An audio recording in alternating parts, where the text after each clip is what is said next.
a great cause, get great merch, ! Dream in the chat. All right. You guys ready to start the show? Let's get going. We're down Moistcritical for now. Maybe he'll come back. In the meantime, let's get this show on the road. We'll go and we'll get the rules going and oh, he's back. Moistcritical is back. We're good. Okay. Enjoy the Royale podcast.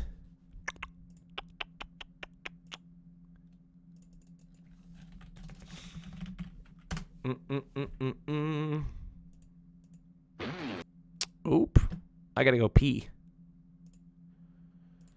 Go potty.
Oh, I forgot about copyright. Crap. We got to do a different song. Hold on. YouTube editors, please don't start the YouTube editing at that point. I won't get any revenue. Hold on. I got a better one. This is a much better one. Here we go. Ready? This is a much better one. Ready? This is copyright free. There we go. This is much better. Pug you. That's right. That's right. That's better. All right. That's enough. All right. Okay. Ladies and gentlemen, when we were arguing about Are we arguing already? We haven't even started yet. No. We're talking about how people can grow past gang affiliations. Oh, wow. Very, very, very interesting conversation to begin things. Ladies and gentlemen, welcome to the Royale podcast. Guests, please wave to the screen. Welcome aboard. We're going to introduce every single one of you. Before we get started on today's show, we're going to go over the rules of today's show. And then we're going to move into our introductions. And then we're going to move into our first topic. Here we go. Let's go with the rules of the Royale podcast presented by Dream. Here we go. On the screen are 11 contestants. And above them is a timer, and that timer is ticking. That's right, contestants, that timer is ticking. At the end of each one of these ticking rounds, there will be a poll administered into the chat. Once that poll is administered, you will vote. You will vote for who you want to keep, not kick. Keep, not kick. Say it with me, chat. Keep, not kick. The person with the most amount of votes will vote between the two lowest amount of voted people, and that person will be eliminated from the Royale podcast. We will repeat this process systematically as the rounds get progressively shorter until there is one person standing as the winner of the Royale podcast. Contestants in chat, do you understand the rules? Indeed. Okay, let's move straight into our introductions as the time is ticking. Ladies and gentlemen, in the left-hand corner, top left-hand corner, he's a left-wing, well, is that right? Political commentator, formerly for the Young Turks. Now he runs a bigger organization called the Hasanabi Livestream. Mr. Hassan Piker. What's up, everybody? Very excited to be here. This is the beefiest, most right-wing show that you've had. Is it? I think. Really? So I'm very excited. What? Well, we've got. Well, you have Bastiat, who's a wild card. Definitely right on economics, but left on social issues. Mm-hmm. You got Richardlewis, who's kind of a lefty. I don't know. I mean, we disagree on some stuff, but we agree on a lot of stuff recently. You got Suspect Sushi, who apparently is also very right wing, and told me earlier that he's very excited to be on. You got Lecture Fan, who literally said work sets you free last time we had a conversation. So jeez, you know forgot where about the that. fuck Lecture Fan is. And yeah, it's very exciting. Awesome. Well, welcome aboard, nice. Hassan. Always a pleasure to have you on the show. Thank you so much for being here. To the right of Mr. Hassan, world-renowned journalist from the United Kingdom, Mr. Richardlewis. Yes, great to be here. Indeed, a world-renowned journalist. Looking forward to the show. It's actually a great cast for your comeback, Austin. And I haven't had time to congratulate you on changing the name. Yes. Congratulations on no longer being a closet racist. No, I'm just kidding. Really happy for the rebranding and all your opportunities. Thanks for having me. Thank you, Richard. A pleasure to have you on, as always. Love having you. Thank you for joining me for the comeback stream. Ladies and gentlemen, to the right of Richardlewis, one of my very good friends, joining us live from a very nice hotel room. Melina, welcome aboard. Hello. It's the first time I'm on this show, so I'm very, very excited for it. I usually do like IRL streams and stuff Hello? like that, Oh, and I hope this will be fun. I feel like I'm scared to talk politics, but it'll be fun. Melina, Wait, did you guys hear me? No, you're good. Melina, you said you're afraid to talk politics, but your years of debate sex has probably prepared you for this moment. Oh yeah, that's actually true. But like, I don't know who's gonna get lines fed. I don't think we really wanna. We don't really wanna do that. I think that. I don't know who's gonna get lines fed more in this broadcast by DGG, Bastiat or Melina. I mean, Melina's Okay, usually on my all right. side. All right, Wait, what do you mean Hassan. by that? All right, Hassan. All right. To the right of Melina. Also, you may have seen him in the first and second Purge movies. Mr. Bastiat, welcome aboard. You've got one joke, Austin, but you do it very well. Thank you. It is great to be here. Thank you very much for the invitation. An illustrious cast indeed. I am looking forward to being here to chat with everybody. We do politics, law, and economics on our channel. I'm also the editor emeritus and CEO emeritus of the Bastiat News Network, which is a real great place to be. I'm unaffiliated with it, but they've taken my name, so I really appreciate their roving journalism. Be sure to check it out, folks. I'm looking forward to being here, particularly with Hassan, who of course thinks I suppose anybody left of Stalin is a rightist, but hey, that's just the way it is. And of course, our actual rightists, Lecture Fan and Sushi. I'm really looking forward to that as well, and a great cast full of wonderful people. I'm really excited for today. All right, welcome aboard. Thank you so much, Mr. Bastiat. Pleasure to have you. Right below Hassan on the far left side of your screen, we don't know how he got here, Mr. Bob Seven. Hi, I'm Bob Seven. I'm the last SJW. I'm here to represent the progressives because Hassan Piker is now a full-time React Lord, of course. I'm well known for my sexual attractiveness. Not to brag, I've seen 8 girls in the full nude. And today I plan to attract even more ladies and even potentially Austin by having the best opinions here. Thank you. Bob, thank you very much. It's not a dating show, though, but welcome aboard the show. No, I'm going to do it by having the best opinions because I know thank you. Melina's into debate. You could look like anything, and if you debate well, she will be interested, you know? I don't know if that's true. Melina, that's not true. I can vouch for you. But you could also be gorgeous. Like, for example, Destiny is gorgeous and has good debate skills. So that's that wasn't at Destiny. I respect him. Bob, I'm not trying to do any shots.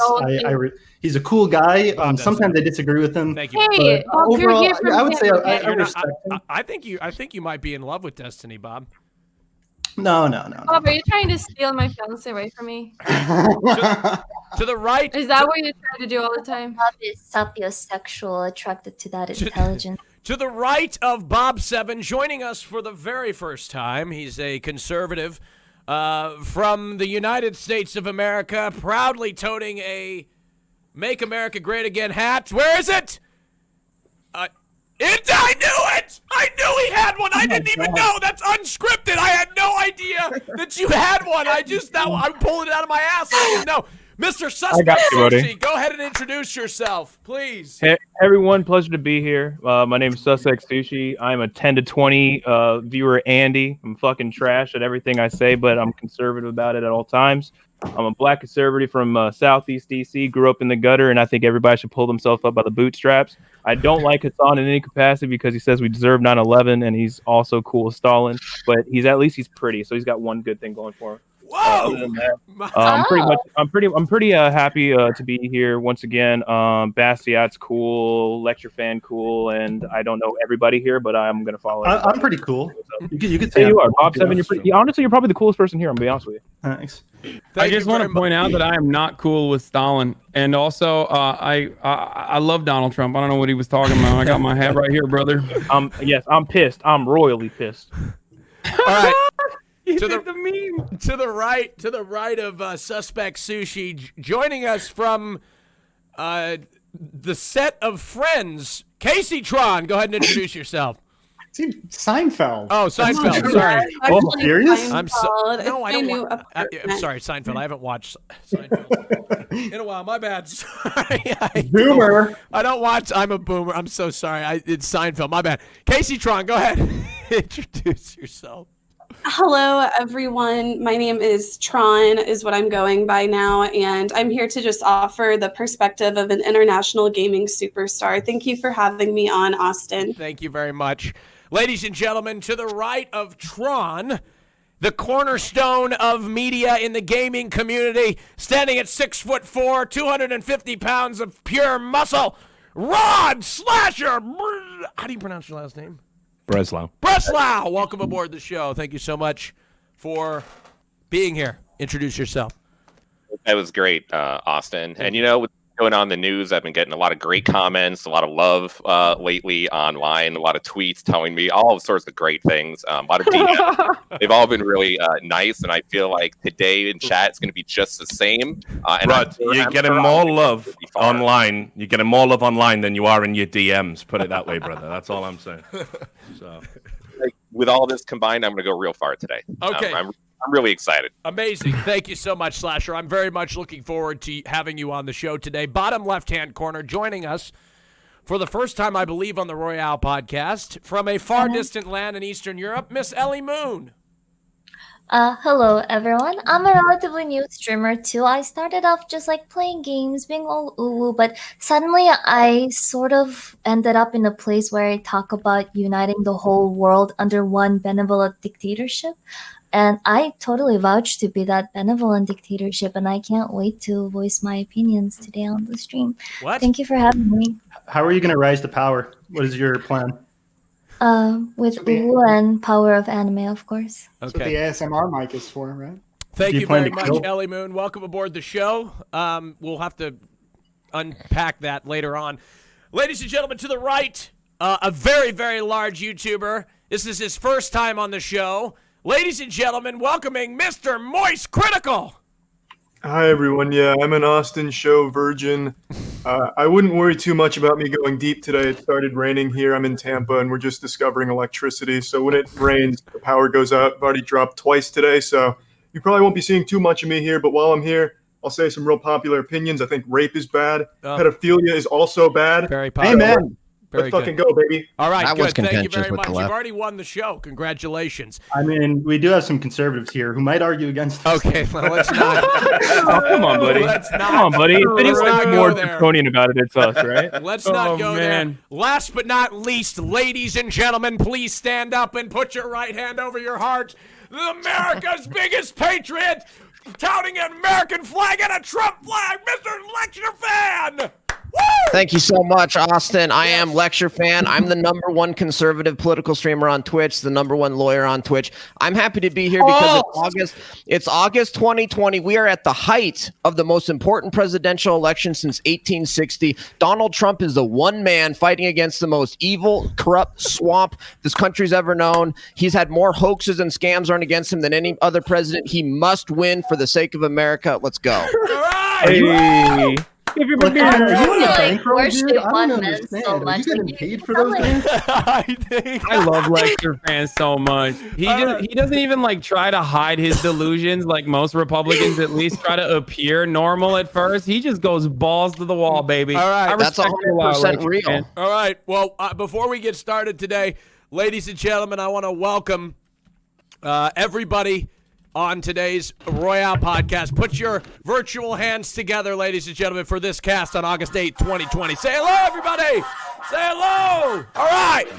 I stay loose, I stay tight, I stay loose, I stay tight. All right, that's the intro. Okay, let's start. Stop it, Slasher. Don't make fun of me, okay? I don't have any copyright-free music. All right, that's all I got. All right, let's move into our first topic. We all ready? Ready, cast? Let's move into our first topic. I hope you know I've done a tremendous amount of preparation in today's show today, so I will be completely prepared. No, you will not see me slip up at all, even in the first question, in fact. All right, here we go. We are opening with an amazing topic. It surrounds misinformation as it pertains to the Monka W coronavirus. Let's introduce the topic, then I'll present a couple of questions, and I will let the panel discuss. Here we go. Facebook and Twitter have started to crack down on coronavirus misinformation. Earlier this week, Facebook removed a post containing a clip from an interview on Fox News where President Trump said children are almost immune from COVID-19. Twitter required the Team Trump campaign to delete the tweet which shared the same video. The account lost posting capabilities until the misinformation was deleted. In the video, Trump advocates for the reopening of schools.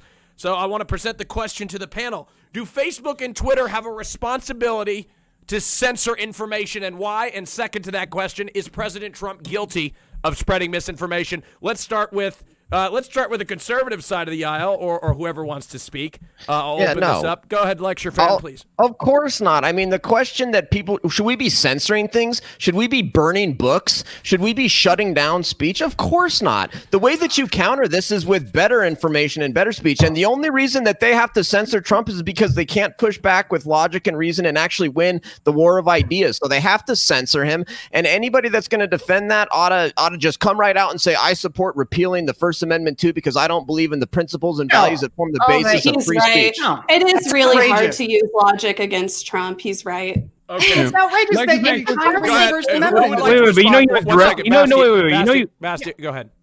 Yeah, no, you're trying to bring the First Amendment in this, and you are fundamentally wrong on that. Twitter, Facebook, all these websites that are trying to, quote unquote, censor Trump are actually just trying to refrain from using their platforms to spout or to amplify his messages. They have First Amendment rights too. And by refusing to carry his messages, they are exercising their First Amendment rights. If you say that they should be mandated by law to carry his views, you're saying they should be compelled to give opinions they disagree with, and that's a violation of their First Amendment rights. Nobody should be compelled by the state to speak. You're trying to reduce the element of free speech to this most narrowest legal rule, as opposed to recognizing it for what it is, which is a broad societal cultural value. I remember when Democrats like you used to say, I might not agree with what you have to say, but I'll fight for your right to say it. When did you stop believing in that? Do you understand whenever you guys elected Trump? Freedom versus we stopped believing in it whenever you guys elected Trump. Thank you. Let Basti respond, and Basti, and then Basti respond, then Hassan get in. Yeah. Look, when you say that, I obviously respect and believe in freedom of expression. That is to say, freedom from government persecution, arrest, all that, which, of course, President Trump does not. I believe in that, but I also believe in the right of private citizens to speak what they see fit, and that includes private companies. So for you to say that they should be mandated to speak, you're saying they should be forced to speak by the government, and that is anti-free speech. Hassan, go ahead. Lecture fan, are you a free speech absolutist?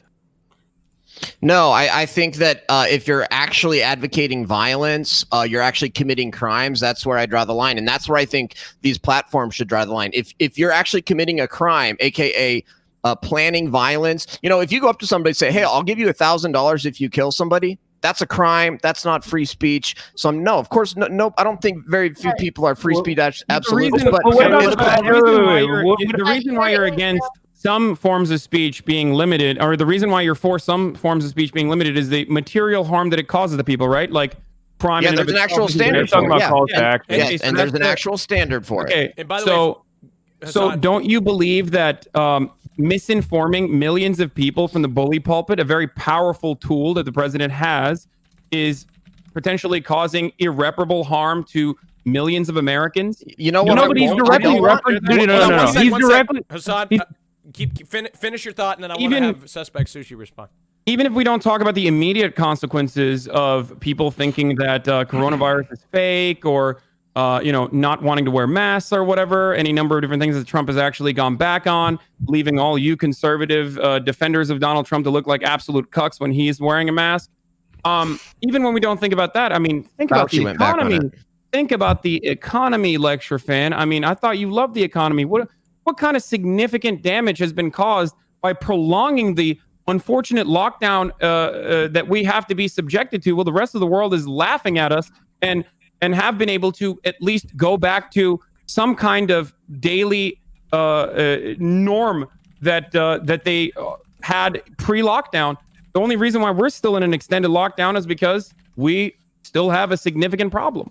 We're not in an extended lockdown. That's a significant amount of people that blindly will believe whatever Trump says. That's why it has to be taken into consideration. Let me just quick respond, since Hassan is personally attacking me, I guess. But what I don't want is people like Hassan deciding what can be said and what cannot be said. And your idea about misinformation on the coronavirus totally misses the point that we actually don't know as much as there is to know about coronavirus as you think. That Fauci went backwards on the mask. So do you think that Fauci should be banned off of Facebook because he used to say that we shouldn't wear masks? Trump is literally number one influencer on Twitter. Number one influencer. This is like saying it's you much shouldn't more be than just the freedom of speech at this point. No, not only that. I was going to have a spot here. No, hold on, guys.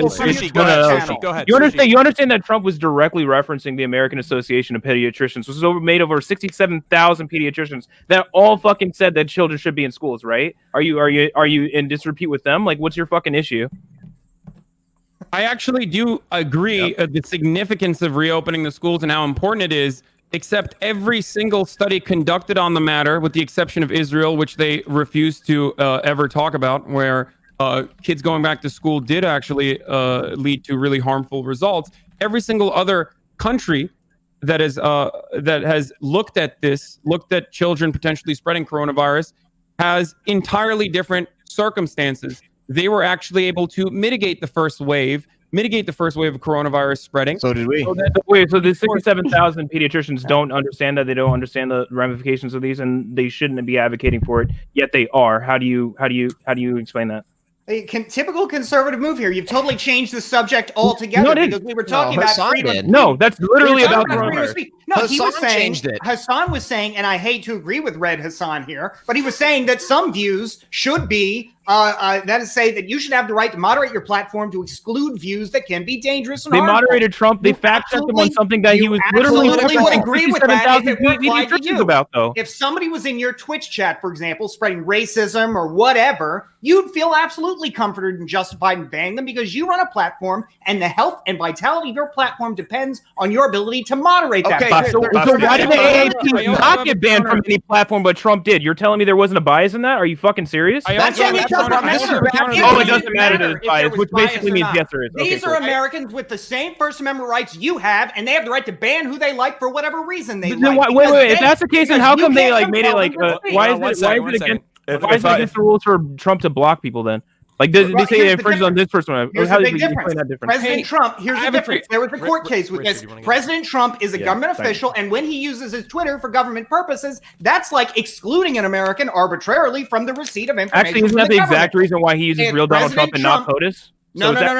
It would be if he used it for personal purposes. If it was just President Trump's pictures of flowers and kitties, that'd be different. Both, right? But he uses it for both and primarily for government purposes. He also uses it to retweet himself as Rambo. Richardlewis, go ahead. Hello. Can I respond to the original take on the American Association of Pediatricians and their guidelines that they put forward? Can we come back to that because Richard would like to get in? He hasn't. Okay, go ahead. I think it'll actually lead into the point you want to make, Hassan. So just on the issue we're talking about here. So first of all, on just the factual, if you just look at the words he's used in the sentence, what Trump has said is inarguably factually inaccurate. Kids are not almost immune from coronavirus. What he meant to say, because he's an idiot and seems incapable of getting even like just basic statements correct, is that according to the data from the CDC, in like 2% of cases that have been logged, it's people under 19. Very, very hard to get. And if they get it, very, very rare it's fatal. In the most up-to-date US study, less than 1% of people hospitalized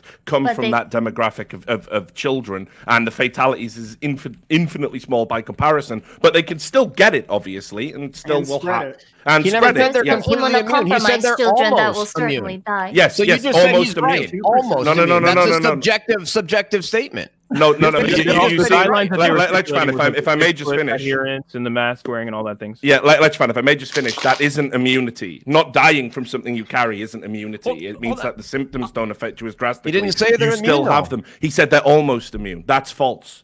They can still get the coronavirus, still have it. It's not about almost immune. You can still get it when you're almost immune. You can still get it if you're almost immune. And they can That means you're not immune. But this isn't a matter of immunity, right? So but the next point I want to make, where I think you will agree with me, lecture fan, is that what we're doing there is essentially blocking the president's opinion based on petty semantic arguments. It's very clear to me what he actually did mean to say. It's very clear to me that the data does point to the fact that if you reopen schools, it won't be a great risk to the children there, and with proper care, the teachers won't be at risk either. And even Chuck Schumer came around today and said, yeah, we need to reopen the schools in fall because we're letting a generation fall behind educationally, and that's unacceptable. So I actually think censoring what Trump said there, if you want to use the word censorship, if you want to censor that, I think that's a bit ridiculous, and it's indicative of how petty social media companies have become in how they interact with this administration.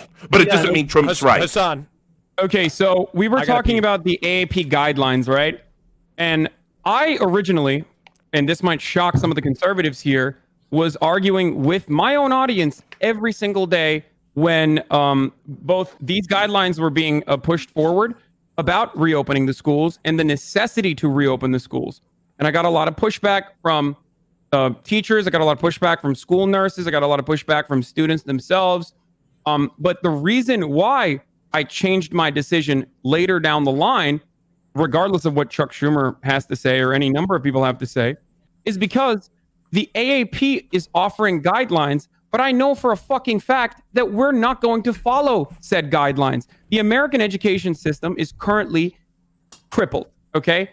Due to a dramatic case of being underfunded, we do not have the necessary class sizes to ensure that children don't spread this virus. I am not here to argue with the importance of reopening schools, because that I agree with. Schools are incredibly important to reopen. And education is like the third reason why they're incredibly important to reopen. Schools need to be opened immediately for the daycare that they operate as, pretty much, so that people can go back to work. That's the real reason why Republicans So want you must not support the mask mandate then either. American families, because nobody wears a mask right. Millions of American families rely on food programs, so that their Those children. food programs haven't stopped. Casey, check your DM. I know, dog. Just listen. Just let me finish my point. Okay, I'm talking about why schools should reopen and the significance of that. Okay, but having said all of that, ultimately, if we reopen schools in the rushed way that we chose to reopen the economy and saw a massive spread, we are going to cause more death and more devastation, because it's not the children that are simply dying from coronavirus. Obviously, their death rates are much, much lower than older people dying from coronavirus. The problem is schools have adult staff. Schools have older people working in schools. And the children have immunocompromised family members. I need to allow. Even the Mayo Clinic says the children are not nearly as. Exactly, Sushi. You're missing the point. They have the ability to spread the disease like anybody else. They have. Yeah, but the issue is with Donald Trump saying that they're almost immune, and the Mayo Clinic literally says they are considerably less likely to even contract it, Is harbingers of it. Is almost immune the same thing as what the CDC said? It's an arguable point. But what I'm saying, the reason why you're weaseling around that is because Trump says like weird fucking verbiage for a lot of the things he says, but like what he's referencing isn't unfounded. It comes from like the Mayo Clinic that literally says that fucking children are considerably less likely to even have it. Considerably less likely. Is that so? Why is it? Why is it not using almost immune? It shouldn't matter. It shouldn't matter if it's wrong or right. We don't censor. We don't censor people just because they said something we don't agree with. That's not how it's supposed to work. 5 million reported COVID-19 cases in the United States. Almost a third of a million were children. So this isn't some trivial number of people, of children who are able to spread disease. Let's allow Melina to get in here. She hasn't spoken. Anybody who hasn't spoken yet, I want to get Melina and Casey. Casey, you've said a few things. Melina hasn't said a word, so let's hear from her. Go ahead. I think I don't know. It seems like Trump is just like trying to like opening things and like go back to normal, so things seems normal. But obviously, there's like a lot of things that's like really bad that he says that is misinformation. And I think it's like if there's like platforms that wants to censor what he says, I think that's good. Tron, real briefly, and then I'm going to pivot a little bit. Yes, I just have a question specifically for Lecture Fan. Lecture Fan, do you think Trump is intelligent or smart? Yeah, he was smart enough to beat the hell out of all the Democrats. Okay, I rest my case. I think I win this debate. Okay, all right. I want to pivot. Ellie Moon, yes, go ahead briefly, and then I want to pivot just very, very, very. All right, all right. I'll be very brief. You know, I know you Americans, you really love your First Amendment, but I really feel like when you just morally, when you think about it, the country is so fucked. Like, who the fuck cares if Trump is censored on Twitter? Literally, millions of lives are depending on what some one person says, okay? Like, sometimes I feel like there needs to be exceptions. I don't think it's a violation of First Amendment, but I do feel like even if it were, this is a kind of case where just so much relies on that sometimes you have to overlook. Things aren't just black and white, you know? And this is like one of the cases where I feel like you have to overlook just for the betterment of humankind. Okay, I think it's important to get one point out here. The reason that we have the First Amendment in this country as expansive as we do, the reason why the government, not private companies, but the government is so thoroughly kept from restraining your freedom of speech is that such restraints are naturally subjective. Like, we just had an argument over the meaning of such a restraint. Imagine if the government actually could ban or censor your opinions on the coronavirus. Okay, my question. I have a question. Hold on. Right, but this is the global emergency. Brief question. My question is, do you feel the same, Lecture Fan and Suspect Sushi, about the censorship of the NFL and the kneeling of the flag, for example, as you do for the censorship of the president? I think Lecture's going to be way more contentious about it than I am. I'm curious because kneeling for the flag is a protection under the First Amendment. Yes, it is, and this was exactly what I said when it fucking started. You have the right to do it. I wouldn't do it, and you're there for a reason. I think you should fucking keep your politics out of your sports personally. Shut the hell up. Here, it's a massive difference. I agree. I agree with That's considerably more nuanced. We should stop having the national anthem during football games, and there should be no more fucking Defense Department.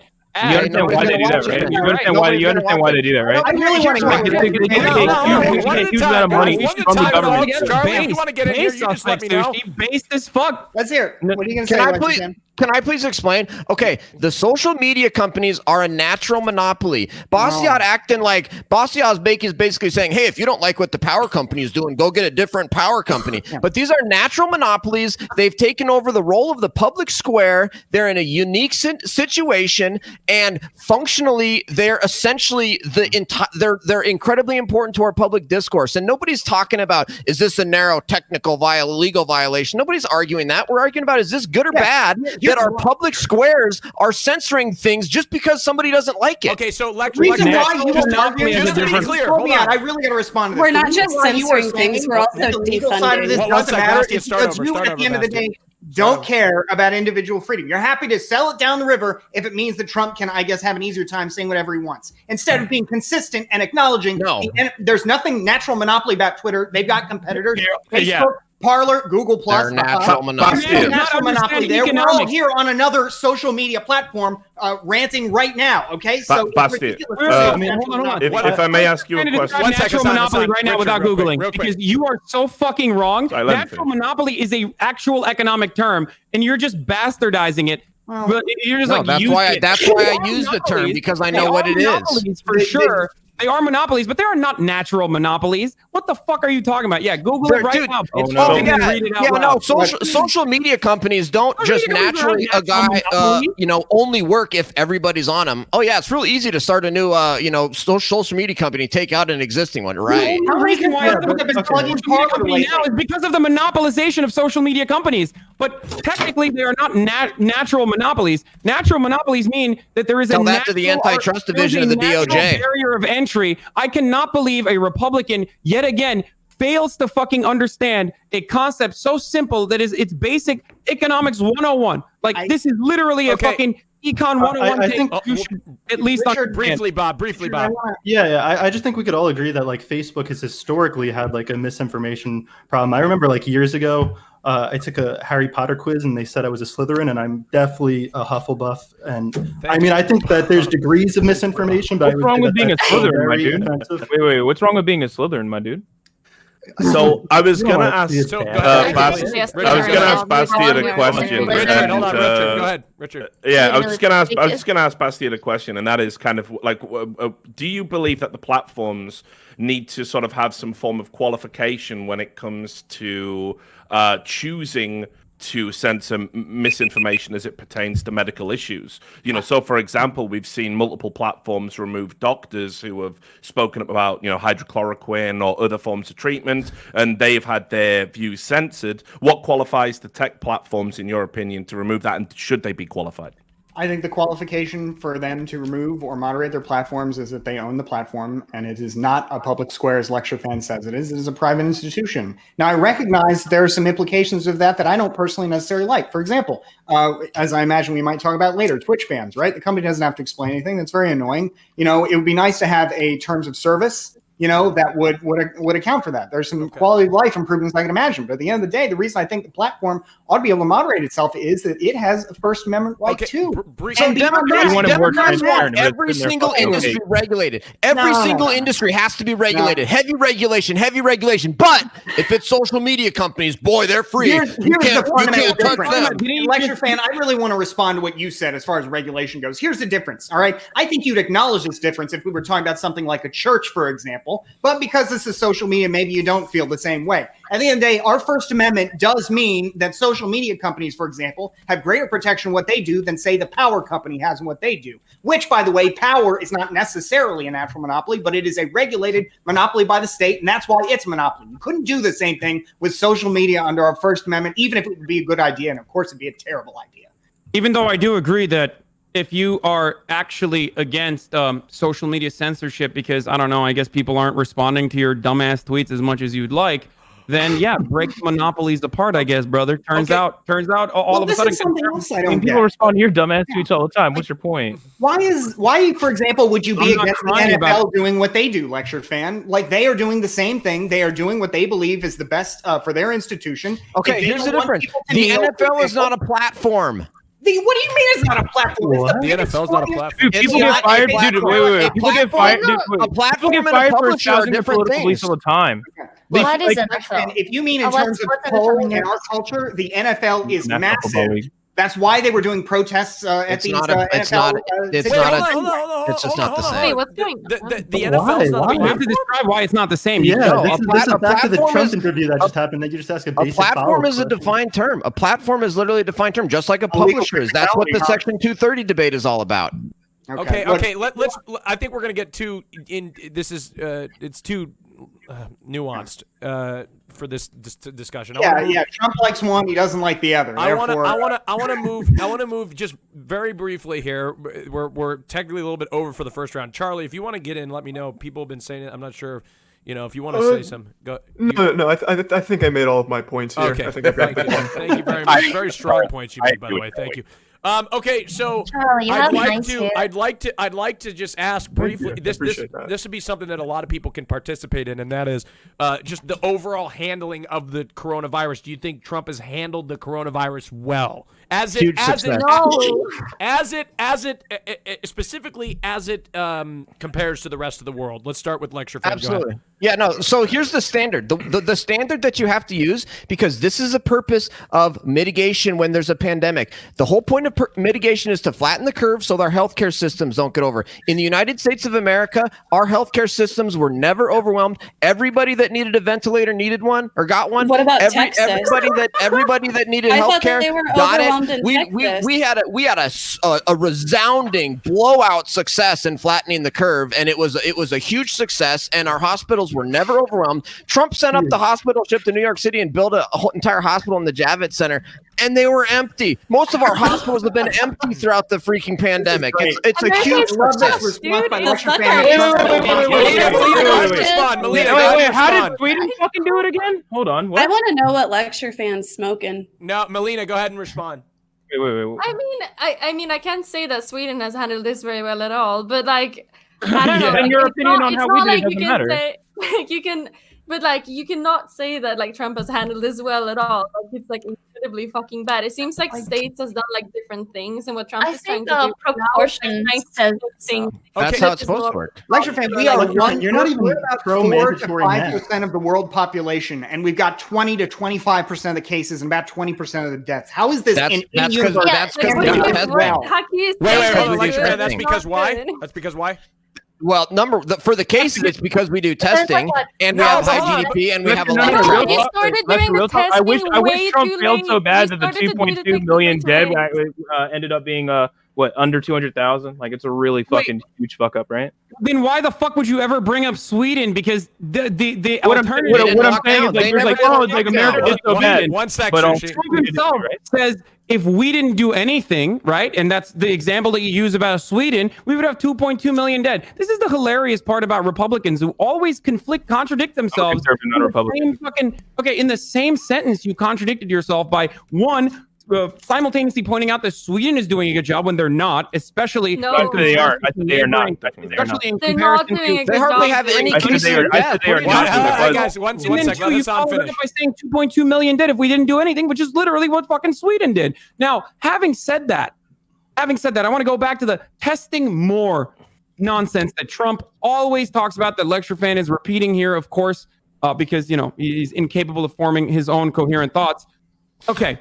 As far as testing more, there is only one number that is significant, not the totality of testing, but actually the positive case rate. Okay. And in America, in certain states like Florida, for example, the positive case rate is at 22%. For our country to be able to be operational in a safe capacity, which we all want to fucking get back to real life. I don't buy certainly that. do. Not until 2020 election. Operational in Yeah, a we're safe all hanging out inside so that Trump loses. Come on. Yeah, hiding the Biden. under 5%. A country like Canada, a fucking country where the flag is a goddamn leaf, has a positive case rate of 3%. Are you telling me that we are worse off in handling this pandemic than the goddamn maple syrup country, dude? Where is your Wait, sense what's of wrong with maple syrup and Where leaves, is your dude? What's wrong with sense that? of That's not the standard You're a you use. red-blooded American, and we're losing to the fucking French out here. That's not the standard you use. That's not the right standard. The standard what's you use the is correct whether the standard? hospitals are More overwhelmed. like this country than any other country in the world. How is that a bad standard to use? I think it's as simple as detecting metric of like, success is- positive coronavirus test is already Like, dramatic just enough to have like such an alarming rate. So. like I can answer this question definitively, and I think Americans need to hear this, right? Because unfortunately, like Americans, like you do live in this fucking insane warped bubble where you politicize everything. Like even a pandemic that's killing you, regardless of your political stance, you will adopt dogmatic approaches to how you talk about it and fix it based on what you think your political ruling class on your side want you to believe. So just to tell you as a non-American, every single politician in America has handled it absolutely fucking terribly from the top down. When Donald Trump wanted to ban flights in from China, it was Democrats telling him not to do it because it was racist, saying white nationalist Stephen Miller had wrote the bill, and then that stayed their hand. Then when he was lying about the numbers, saying we only had 3 cases, that obviously led people to believe there wasn't a problem. Back in February, Mark D. Levine, who I believe is the head of the Democratic Health Council or whatever, he said, let's have a fucking show of solidarity for all our American Chinese friends, and let's go to downtown Chinatown and have a huge New Year parade, a Lunar New Year parade, during the height of the pandemic. Andrew Cuomo, if our media was responsible, if the American media was responsible, he would be being investigated for what is one of the most outrageous political scandals of all of our time, right? What he did was he had policy in his state, he's a Democrat, where you took overflow from hospitals of coronavirus patients and put them in old people's home. You put virulent people directly alongside the most vulnerable. We know that coronavirus is the fucking boomer remover. So 6,200 people fucking died as a direct result of his negligence. You will not read about that on front page news. Instead, you will be told Donald Trump handled it terribly. Meanwhile, Donald Trump did absolutely handle it terribly. I can think of nothing more embarrassing than having to watch him during those fucking press conferences he did every single fucking day, where he was coming out and basically denying science in front of the world, contradicting Dr. Fauci, who was appointed to be the head of a task force, and telling everyone it's all going to be okay. You can all go out. You can all do this. Maybe we don't even need to wear masks. Maybe we can shine UV rays down your gullet and live. It's been a fucking embarrassment. The rest of the world is laughing at America right now because you morons cannot come together. They're relying on America. Cannot come together and put your partisan differences aside to beat a global pandemic, and those are the facts. Even yesterday, after Donald Trump has advocated for mask wearing numerous times leading up to yesterday's press conference, he held a press conference at his golf club in New Jersey where everyone indoors it has to mandatorily wear a mask. It was a peaceful protest. And Donald Trump turned around and said, it's a peaceful fucking protest. This is why everyone laughs at his lecture fan. That was so good. It's a joke, and that exposed the left so hard. That there have been more failures than President Trump, but I do want to say, as much as this may make me a brain dead follower of my particular political class, it is worth remembering that the President of the United States is ultimately supposed to lead on these kinds of issues, and that the failure of the president to lead has been a cascading failure that has resulted in other disasters. I have a question for everybody then. Okay, lecture fan, go ahead. I have a question for everybody that's criticizing Donald Trump and saying Donald Trump did so much better. You have an obligation to, number one, say exactly what it was, and then number two, point to somebody else like a Democrat at the same time who said to do something different. Donald Trump basically listened to all of the public health officials. If anybody screwed up this pandemic, it was the public health officials. So if you're going to criticize Trump, number say what was it that he did, and number two, point to somebody who said to do something different at the time. Didn't even believe in the coronavirus. You're being so disingenuous right now. This is like the Bolsheviks who were like, look, if only Stalin knew we were starving, he'd come and save us, all right? It's ridiculous. He's the president. No. Don't say that. That's a dodge. Way to dodge the question. One at a time, guys. It's not dodging the question. He's the president of the United States. He's the leader. And to say, well, what's he supposed to do? He's the president. He's supposed to lead. You're not supposed to make excuses for him. Way to dodge it. Okay, come on, hold on 1 second. Touting hydroxychloroquine against literally empirical evidence that show that there were negligible results, or even in some instances could lead to heart failure, depending on other circumstances. And he kept fucking doing that. And then Republican think tanks found like this random doctor, and he blasted that misinformation like last week about hydroxychloroquine being a fucking miracle cure. I get he's trying to get reelected. And, there's even some things that he's done recently that I agree with as far as some of his executive orders goes in an effort to get reelected. Wait, how many doctors have to use hydroxychloroquine effectively with the addition of zinc in order to show that it actually works? I don't know how many do you need? Okay, hold on. So the only an example of how the president's administration has bungled all this up. It's one thing to say, hey, let's do some testing with hydroxychloroquine. It's another to immediately come out and say, hey, guys, this will work, and then create an artificial shortage, which really impacts the people who rely on hydroxychloroquine. Yeah, who have lupus. Hydroxychloroquine is actually the cure, and the Democrats are just trying to make Trump Casey, don't say that. Don't say that even as a joke. Don't say that as a joke. You already done once for coronavirus joke. Just don't do it twice, okay? Lecture fan and Sushi, aren't you both against mandatory masks? Federally mandated? Absolutely, yeah. All of the studies that say masks work are caveated on people wearing them properly. And having witnessed a lot of people wear masks, so none of them are using it properly. Therefore, we should have a mandatory thing. Wait, so when you remove it, why did it change so dramatically? What I don't understand, out of curiosity here, do you think people should be forced to wear shirts and pants in public? Not even that point. No. Okay, hold on. I want to clear something up. Wait. Hold on. 1 second. Hey, listen up. Where's the difference? Listen up, real quick. Hydroxychloroquine. Hold on. We should not have them. 1 sec. There is no evidence to suggest that hydroxychloroquine is effective in the treatment of coronavirus. Okay, that's a fact. Okay, I was joking. Yeah. Shouldn't you be the biggest fan of mandatory masks? You need these old fuckers alive to vote, dude. It's in your best interest. If you want Trump to win again, you don't want them. No, if you want to hear my policy, I'll tell you what we should have done to combat coronavirus. Let's hear the lecture fan solution. we should have done level 1 mitigation, which is if you're sick, stay home. Number 2, we should have protected our elderly and our vulnerable, and we should have washed our hands a lot more and social distance to the extent you can. But we should have never done any of this shutdown or this draconian stuff and mask mandates. We got to find a place to wrap it up here. We got to find a place to wrap it up. They even fucking have coronavirus when there's no symptoms. Yeah, look again. I mean, Hassan is making the point here. You don't know until you know. But you do because you know how many people are in the hospital, and that's what the point is to not overwhelm the hospitals. By the way, Austin, that's exactly what happens when you do that, One sec. Suspect Sushi, go ahead. Science Times, Mayo Clinic, all disagree with you. It does show a marked increase in recovery from COVID-19. It literally says right here. Science Times, like I said, Mayo Clinic. Link? Sure. Link it to one of my moderators. Austin, I just want to say that is indicative that it doesn't matter what government officials. This country is so. Everyone who lives here is a goddamn idiot. It does not matter. We are eventually just screwed anyway. It wouldn't matter. It's crazy to know how wearing a mask is a matter of opinion rather than a must. Hold on. You know? So we got to get to a point where we're voting in the polls. Is there anybody that didn't speak that would like to speak?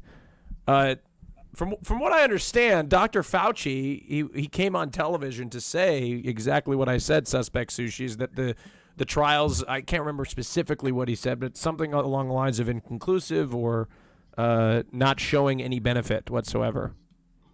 That's just multiple doctors. What is your data show, or what is your the one I'm linking you right now? I'm getting it to you 1 second. I'm giving you multiple just in case you have like any point of there is one original study that came out of France that was too tiny and basically has been discredited a million times over at this point, that stated that hydroxychloroquine could potentially reduce recovery times.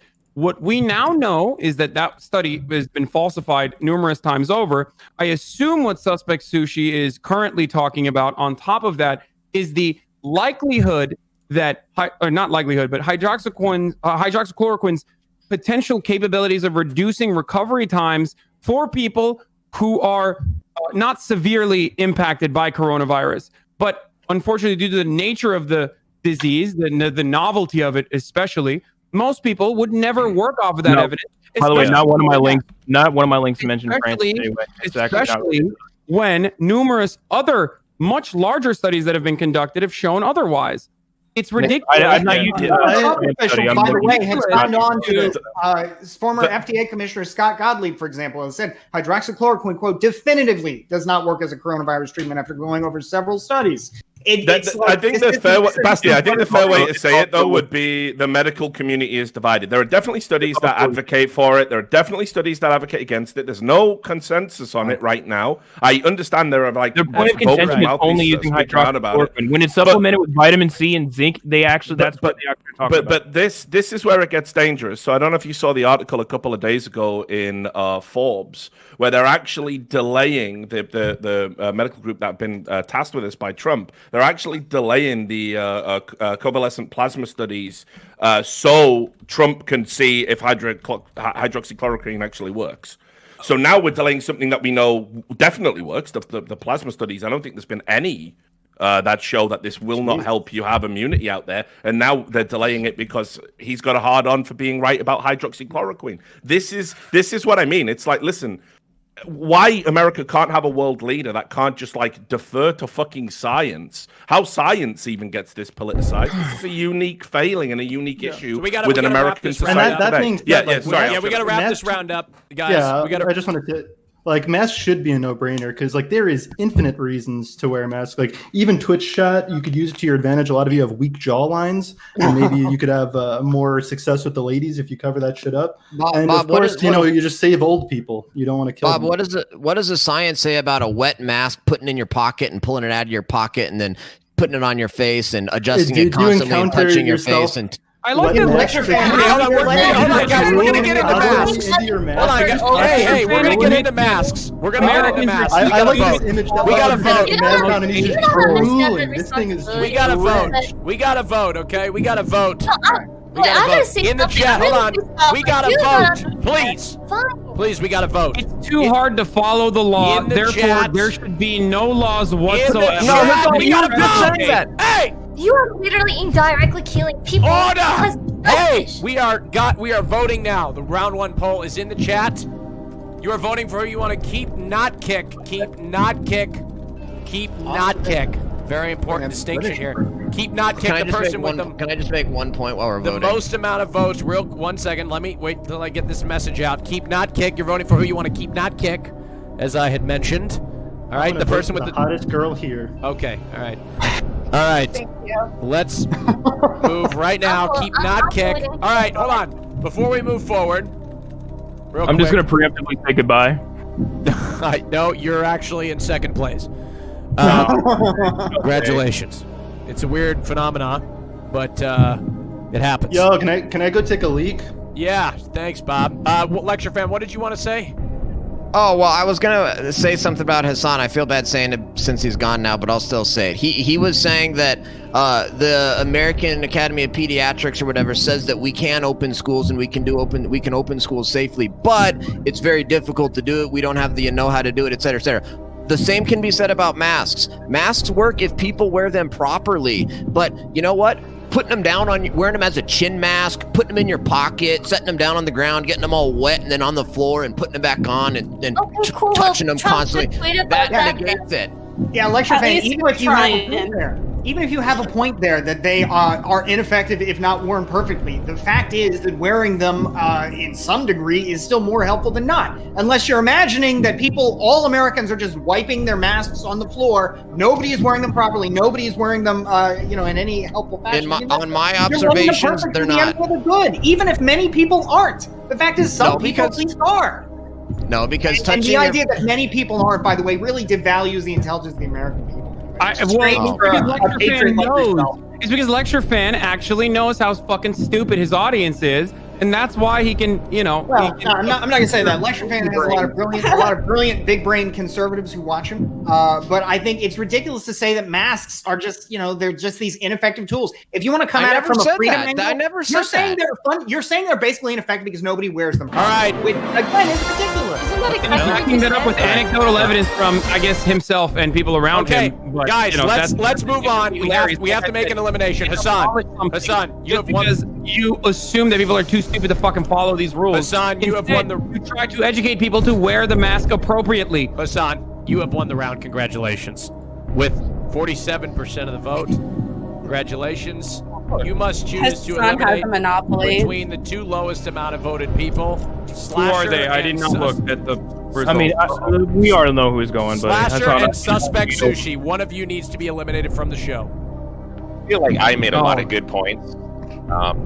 It's okay, Hassan. I actually cannot believe. Okay, this puts I me am in in line the because I cannot. You don't want a pro God, pro military, pro police, black conservative to argue with you. this Come puts on, me in line because obviously Suspect Sushi is like I'm like a lion.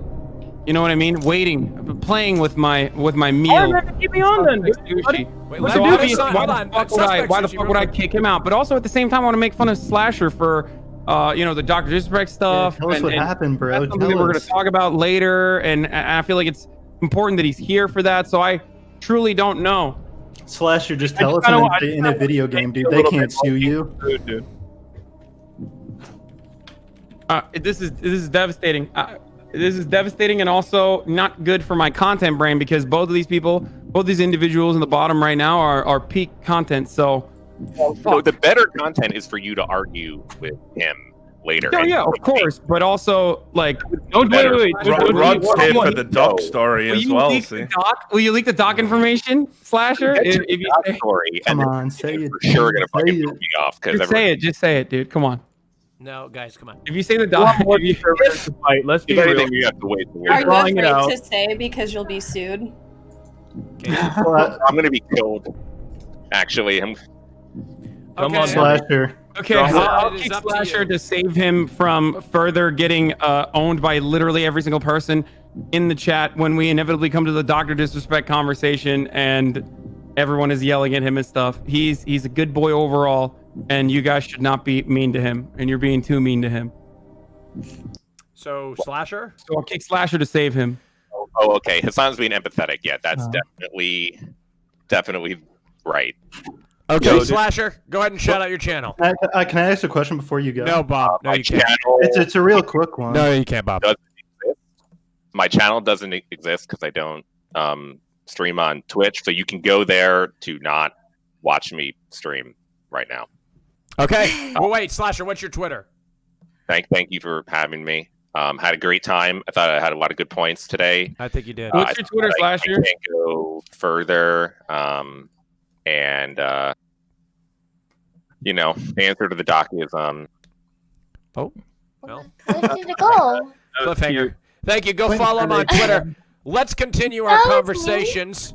Let's continue our conversation. Why can I ask him a question? It was a simple want to question, expand. I Austin. want to expand our conversation here into something else. We were going into masks real quick, and I wouldn't mind moving into that briefly. If you guys want to talk about do you believe we should that people should wear a mask? This is open. Yeah. Do you believe? I believe we should do everything possible. That's the least we can do, of course. Lecture fan and Sushi, I want to ask you more specifically. Do you believe that people should wear a mask? If people want to wear a mask, I have no problem with it. But I'm not an advocate for my masks. question was, would you even recommend that people wear a mask? No, because there's a lot of downsides to masks, and I don't think the positives outweigh the risks. What are the downsides? Hold on, Sushi, what about you? Face is all upsides, brother. We will not be muzzled. Am I right, LCR? I got you. I personally wear a mask. Your boogers on your mask is the downside? Hold on, Ellie, 1 second. Sushi, go ahead. I personally wear a mask. I think it should be left to the states whether they want to enforce, and fine people and things of that nature if they're not wearing a mask. I'd much prefer like maybe police handing out free masks to people who don't have them, but I don't think we should federally mandate it. Okay. Do you think less people die when we wear masks? No, they're suffocating to death on the streets. I just said I wear a mask. I think states enforce. I was just asking, do you think less people die? It was just. It sounds like Sushi, if you're saying it should be up to the states, that's basically what we're doing now, right? So I guess the question is, how do you feel about the current mask rule? Right? I mean, are you against them? My thing is, we do now, right? There's more people dying from masks than the coronavirus. Read a newspaper. Jesus Christ. What are you really trying to ask here? Like, boil down to plain English. Like, of course, like it does help mitigate a certain percentage of transmission rates. What's in contention? So then, what's the downside of making it mandatory? It's already being enforced by the states. Okay, people are getting fined, things of that nature. And I also gave an alternative to the federal government had to be included in it. Where's the issue with what I said? I mean, I don't know that the only reason I guess the federal government couldn't really ban it is that there's not really, as much as President Trump is trying, a large federal police force that could, Also, the fact that, historically and legislatively, even during the times of the Spanish flu, there was the federal government actually said they have no right to actually do a mask mandate. I don't agree with that. I think about the Spanish flu. No. Hassan. No. They said they didn't have an actual constitutional foundation to do this, and then they left it to the states, and they actually went up to jail time for people who weren't wearing masks at the time, and that's fine with me too. But you should leave it up to the states.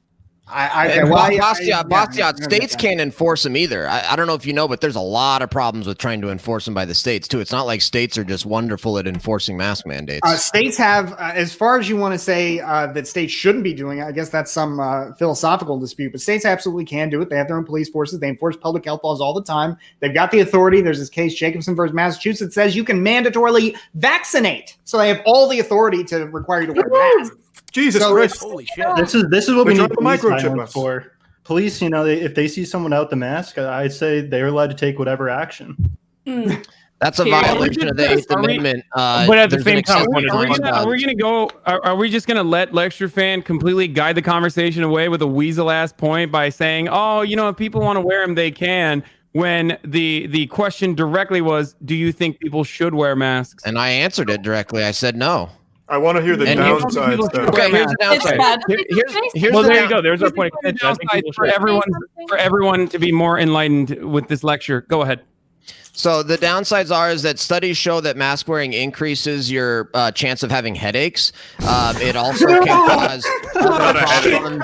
It also causes other problems with oxygenation. It interferes with our ability. It interferes with our ability to have human-to-human interactions and our most spiritual relation. The most spiritual thing that we can do in our life is a face-to-face human interaction, and I think the mask interferes with that. I also think it instills fear, and more importantly, here's the reason. This is the biggest point. I'm ready. The whole point of a mask is part of mitigation, right? There's in epidemiology, there's containment, there's mitigation. Mask wearing is a part of mitigation. The purpose of mitigation is to flatten the curve so the hospital systems aren't overwhelmed. We are here where the hospitals are not even close to being overwhelmed. So why are we doing draconian mitigation options with these huge here? Richard, go ahead. Lecture fan. Sorry, no, go on, Casey. When literally everyone is dying, only then lecture fan will be like, I guess it's time to wear masks. Yeah, well, look, this is the example, a prime example of the phenomenon I was talking about earlier. That, like, it's just fucking absurd. I almost feel sorry for Americans in how, like, bamboozled they are. The rest of the world, right? Like, let's just talk about the rest of the world for 5 minutes. I know it's hard for Americans to understand there's other countries and stuff. Jesus Christ, I wanted to say all this shit when I had a visa. I just didn't trust Donnie Darko not to fucking deport me. So 2 seconds. On the show, you were a fellow American. Hey, I like it, but mate, I've seen some stupidity around this coronavirus stuff. That's fucking blown my mind. So anyway, let's just talk about. You should be wearing a mask. In the rest of the world, in the rest of the world, when there are minor outbreaks of colds and flus to keep productivity up, people just voluntarily wear masks anyway and just get on with the rest of their fucking lives. Look in almost every Asian country on the planet. Right? Then Korea. Yeah, those ones. And also just. I'm back. Yeah, no worries. And then also, just to add to this, right, it's no wonder American people are confused about whether or not to wear masks, because the leadership in the country said when the pandemic started, first of all, you had the media lying to you saying, oh, masks probably don't work. You're too stupid to use them, actually, because they were worried about a shortage. So people got lied to initially, told you don't need to wear masks. And then Dr. Fauci even came out and said, yeah, they don't even work. He's now recanted that statement and says he regrets having ever made it, but they didn't know what the shortage was going to look like because Federal Reserves were fucked. And now everyone's being told to wear a mask. And because the pandemic's been dragged out for so long by just ineffective handling of it, you should have ripped the Band-Aid off and done a proper lockdown at the start. The countries that did that, by the way, they're back to work. The schools are open. They're back to normal now. The ones that did that. So, like, it's no wonder they're arguing about masks. The bottom line is, shut the fuck up, put the fucking mask on, and eventually, you are making a positive contribution in your own way. Arguing about, like, but is it an infringement on your civil liberties? Jesus Christ. You're not ushering in the Fifth Reich or the Sixth Reich by wearing a fucking mask. Like, just calm the fuck down, You're America. getting headaches, Richard. What don't you understand? Do you think that I get a headache listening to this bullshit. Is it the government trying to control us, lecture fan? Is that why they're trying to make us wear masks? Is it just a form of control to see, okay, we got them to do this. Let's see what we can get them to do next? Absolutely. Microchip us. When it comes to the government control aspect, 100%, that's horrible. The government would force God, I knew it. Just because, but that's what Democrats think. Hey, if there's something that I like, let's force it with the government. And if there's something I don't like, let's ban it with the government. That's what you are failing to understand. If you're not failing to understand, I shouldn't say that, because I think you probably do understand this. You just don't care. The fact is, this isn't just two consenting people deciding whether they want to transmit coronavirus to each other. This is our entire society, right? And what you are saying is people should have an unlimited right to exist as disease vectors and spread the disease. And I think you're forcing no. The issue is healthy people aren't disease vectors. Melina, go ahead. They don't realize they're sick until they get their symptoms. You should at least ask the old people, hey, do you Melina, go ahead. Fuck. Okay, so Sweden is like one of the worst like countries when it comes to all of this, and we like none has been wearing masks. I think like the government said like you can if you want to, kind of, but no one is. Like if you go out, like, you're on buses and you're on trains and stuff, no one is wearing it, and I think definitely like that's one of the reasons why like it's so like crazy right here compared to like the rest of the world. And I think it really matters so much. At a certain point, Sweden had a higher death rate than the United States of America. I cannot comprehend a world in which Sweden excelled in something negative over the United States of America, and this was one issue in the beginning stages. So that's because the Democrat governors like Cuomo. He doesn't govern in Sweden. The only time that Americans ever want to follow the Swedish model is when Sweden is doing worse than America. It's fucking insane to me. Okay, so look, I think I want to wrap up the coronavirus topic, and I want to move into something else. Ellie Moon, what's up? All right, I want to mention my country, Lithuania. Lithuania handled it absolutely amazingly. We were one of the first countries that closed off everything. Everyone was wearing a mask, and we have millions of people, but we only ever had 2,000 cases. How many people are dead in the streets from the masks, though, from suffocation? I didn't hear those numbers. Worthwhile point to mention: Lithuania suffered under fascist and communist dictatorship. They knew real tyranny over the last century, and now you're trying to, act like these masks are tyranny. Okay, so let's killed more people than Americans have died in Vietnam War. All right, just because some not directly or barbaric doesn't mean it's still not horrible. You know? Neil Ferguson, the foremost epidemiologist in the UK, say 2/3 of all coronavirus deaths are people that would have died anyway in 2020, and most of them. That's a Neil Ferguson quote. Look it up. That's Neil Ferguson. He testified to that UK Parliament. And more importantly, most of the people dying from coronavirus are actually older than the expected death. How old are your parents, Lecture Fan? Do you have a grandfather that's alive right now? No, he killed him because he was going to die anyway. We're not getting into that. That little precious last bit of your life doesn't matter because you were just going to die anyway. But that's what I'm saying. You can't compare it to war deaths. That's what made me think of that. Is somebody comparing it to war deaths? That's disgusting to compare it to war deaths. Just because it's indirectly killing. Wait, I don't understand. I thought we were putting up the old people up to the altar of sacrifice for the fucking lion god. It's kind of the same, I guess. I mean. Wouldn't you agree that all? Yeah, wouldn't you agree, like that all lives matter? Okay, all right, Bastien, let's not go there. All right, what was the quote by Neil Ferguson? Okay, got 2/3 of all deaths from coronavirus are people that would have died in 2020. Okay. We're going to move to a different subject. I love this dumbass take because it's literally just saying, like, listen, old people are going to die anyway. Okay, if that's the case, then bring your parents over. I'm going to kill them. Okay, it's just there's a telegraph. Did you find the telegraph article? The reason I find that quote strange. Life expectancy, I can execute you. No, and Hassan, let's not go there. Hassan, let's not go there. The reason I find that totally misconstruing me in a sick way. Richard, did you find the Telegraph article about Neil Ferguson? Yeah. Well, no. The reason I find that quote strange is Neil Ferguson advised the UK, right? And he said the government was negligent because he was a huge advocate for shutdown. So he said we should have closed a week earlier and our death toll would have been halved. And he called out. And he was wrong on that. So he was wrong on that, but he's right about the 2/3 thing. That's why I think it's just a really weird quote from him because he was a big advocate in general. Okay, so another country we should not be following the lead on is also the UK. I mean, sorry, Richard, but it's a shithole. Yeah. It's literally number one. Handled it. All right, guys, we're gonna shift topics. Stated that he was going to wrap this one up. We're gonna and just to be clear, the quote wasn't would have died; it was may have died. So okay, let's see. Let's move topics. Okay, we're gonna move into Zoomers rejoice, poggers. Wait, in the interest of TOS, can I just clarify something? Yeah. Obviously, I think lecture fans' parents do not deserve to die. I think that's ridiculous. I'm just going to point that out so that people don't misunderstand my original point. I'm using hyperbolic language exclusively so that he understands that he is basically advocating for his parents to potentially die. No, you totally didn't understand what I said then. You didn't understand what I said then. Okay, thank you for clarifying. So do you think wearing a mask is a matter of opinion? Okay, let's agree to misunderstand each other and move on to the next topic. Here we go. The next topic is in regards to TikTok. That's right. Zoomers rejoice with poggers. TikTok, poggers. Okay, well, no, it's not poggers right now because Trump, Mr. President Trump, has issued an order banning TikTok and WeChat from operating in 45 days if they are not sold by their Chinese parent companies in the United States.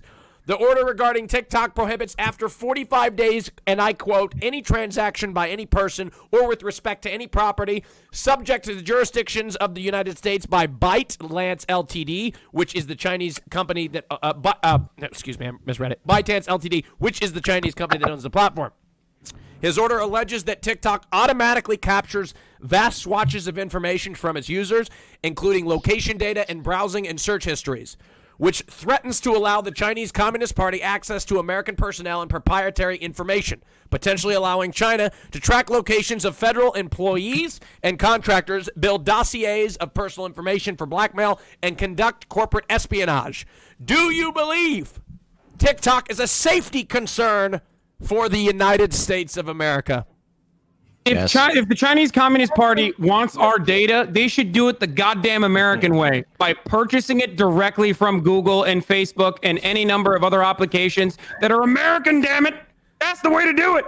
Okay. Well, I've heard that TikTok steals more than usual, but I think it's worth remembering here that everything you just mentioned, Austin, is basically a risk if it happens to a federal employee. What's less clear is if we're talking about all Americans, because this isn't a ban on just federal employees having TikTok. This is a ban not just on government officials. This is a ban on all Americans using TikTok. Okay, but like the reason why I'm against TikTok isn't not only the fact that they're harvesting data, right? But also it's a huge fucking cesspit of people who groom children and things of that nature. It's actually like a really big issue of people trying to take child predators and things of that nature, trying to take advantage of children over through TikTok. I was just going to say it's dangerous. So apparently it's Super Smash Brothers, but we're not talking about banning that. I'm against TikTok.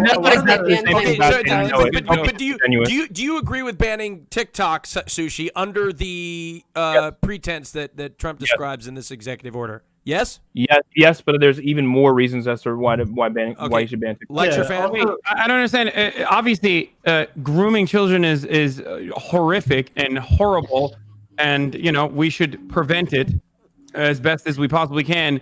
But it also happens on every single social media platform, even American-owned social media platforms. Are you saying that we should ban YouTube, Facebook, Discord, Twitch, and Twitch, even any numbered It's like platforms a TikTok an outlier for No, I said I have an issue with them harvesting data, and I'm cool with the ban, along with the fact that it's also accessible for grooming. Okay, there's also the pro-ban TikTok folks here. Are you okay with it exclusively because we're talking about the Chinese Communist Party? Is that the defining issue? If it were, for example, the federal government tracking of the United States of America tracking data on individual Americans, no ban, presumably. But Chinese Communist Party, foreign authoritarian dictatorship, they're just going to purchase it and do it. That's already just going to happen. Like, it's going to get purchased. So, Lecture fan, do you care to comment? Yeah, no, I mean, obviously the fact that it's a foreign-owned app that's being used for military purposes is why Trump is banning it. That's what gives Trump the power and the authority to do it. I think we ought to be very careful with the president exercising authorities like that and banning apps. None of us know for sure what the real true military use of TikTok is by the Chinese Communist Party. That's classified information. So I can't sit here and say, it's absolutely true that the CCP is using TikTok for military reasons. It's essentially a computer virus. The president can ban computer viruses. But certainly nobody here can second guess that. We all know that he actually banned TikTok because he was triggered by the TikTok users ruining his. There are actually supposedly credible journalists peddling that lie, but it's actually I hate that so much. Yeah, it's actually worse than you think. I don't know if you guys have actually looked into. I feel like I'm in school.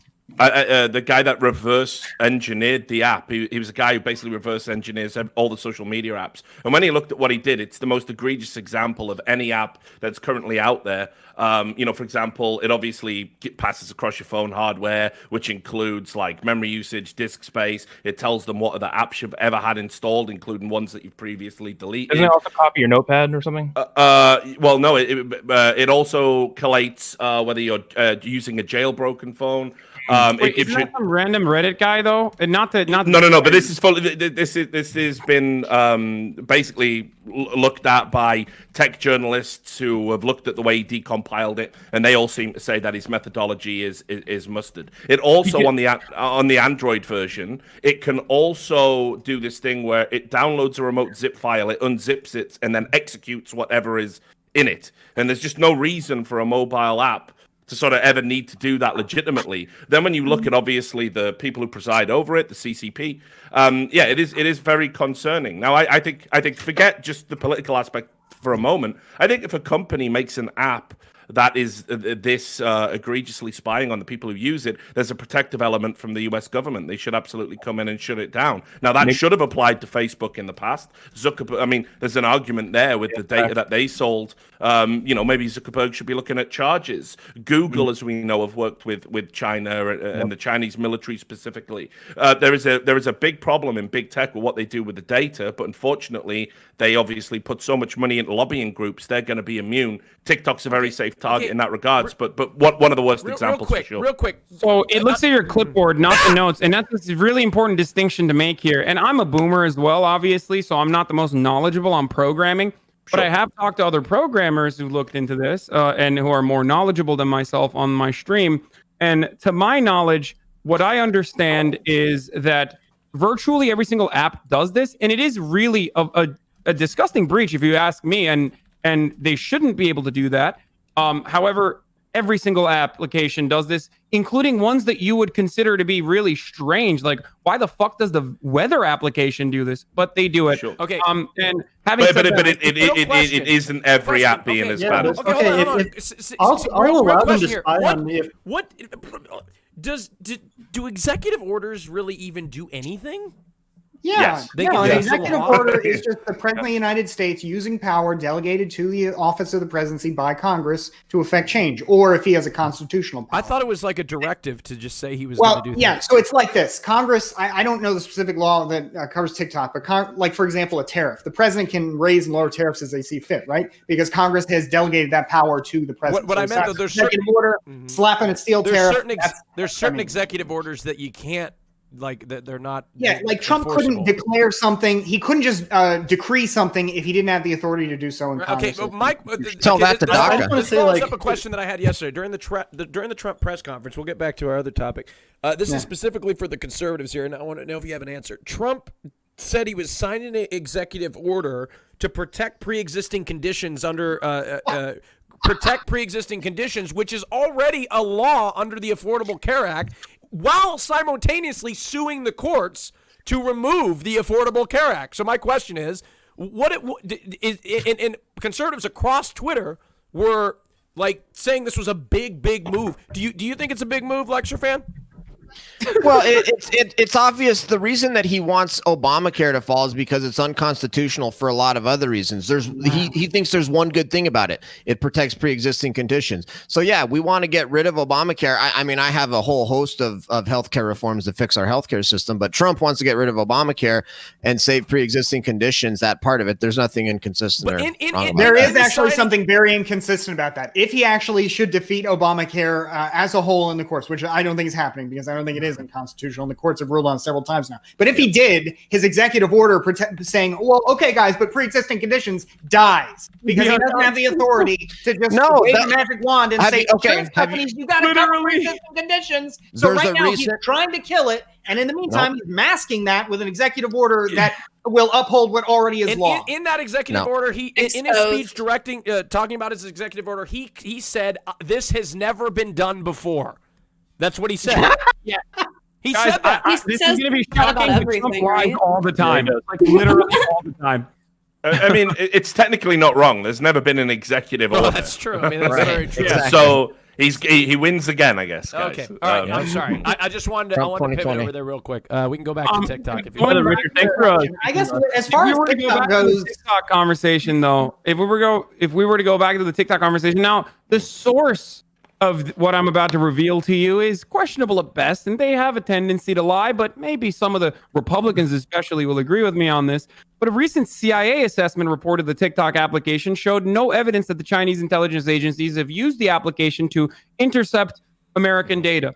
Now, they could. I mean, they have full authority to do so. Well, Hassan, if I can just jump in for a second, let me explain why this is it doesn't need to have happened, but what the risk actually is. So under Chinese law, any company that is owned by a Chinese business, it is the law that if the government requests data, you absolutely must comply. So it doesn't matter whether you're a big company like Tencent or a tiny little company. You must give them the data, and we actually saw this with some video games, I believe, where China. It was I can't remember which one it was, but basically the Chinese government requested knowledge of people who had expressed support for Hong Kong in a particular game. I can't remember which company, but anyway, and it went to local police stations. It was revealed by a Dutch hacker that Tencent were complicit in basically giving over that data to the Chinese government. So sure, I believe the CIA assessment. I don't think that TikTok is a direct pipeline to the CCP, but that risk is always there. Ellie Moon would like to speak. Go ahead. I'm very much against. I'm very much against all of this, and we do it all the time. Good moderation there. Are we saying Ellie Moon? Very good. Ellie Moon. Pass on. Let Ellie Moon speak. Okay, Ellie Moon, go ahead, please. I think we also have to consider that TikTok, let's say, like, without all the spying and all of that, you also have to consider that they have the power to reach hundreds of millions of people, and since it's owned by the different country, but it has like hundreds of millions of Americans, they can literally control what's trending, what's on the front page. China can single-handedly use TikTok to influence younger generation as what certain things are cool, thus influencing maybe election, maybe even like bigger things. They have complete control over about that. Like Instagram too, for example. Instagram can choose like what's trending, what's popular. Like it's not always about the interaction. So what's the point here? Like fake trends. The point is that the ban of TikTok can also be justified, like in that case that you can't give that much power to such a huge. Also, I find it weird. I don't know how you could do that. I mean, I don't like the Chinese Communist Party either. But at the same time, I mean, if people want to consume messages, I guess that are supportive of that. That's their right as Americans. But they can make fake trends. Like, for example, I guess I'm curious where you would draw a line. Like, for example, would you suggest banning, is it because the channel is foreign? What if it was a domestic channel that wanted to broadcast those kinds of messages? Let's say, like, for some reason, like China is extremely pro-Trump or something. For some reason, they can legitimately, like, I don't know. I feel like it can severely affect the voting turnout, like this kind of things, and I don't think it should be taken lightly. Okay, so I just want to say that we gotta wrap things up, Bob. Go ahead. Well, I am genuinely at the point where I'm just consumer brain, so I would opt into just giving up my privacy for better curated content, 100%. Austin, can I make one quick point here? Basti, you've talked quite a lot, and I love hearing your voice, and you've got a beautiful suit. It's important, though. It's very important, but Melina's also very important. Okay. Melina, let's hear from you, and then we'll go to Basti. Here's the thing. I think like there's so many other platforms with so much information about you. And honestly, I think like American products or like platforms and stuff like that is as scary. Like if they have my information about it as like Facebook, Instagram, everyone can do that. Like everything is like it's already there. For me, it's like, why is it so bad that if China has some information, like if it's like I mean, I think this is already convincing consumers into being furries. Right into something else to consider, especially if you're not American. Recently, I was reading in the Wall Street Journal that a Virginia-based American company founded by 2 U.S. military veterans has said that it is able to draw out location data for more than 500 mobile applications that it can then provide to the U.S. government, right? That would presumably, for example, make it possible for the U.S. government to use this app to figure out where you're at so it can then drone strike you. Okay.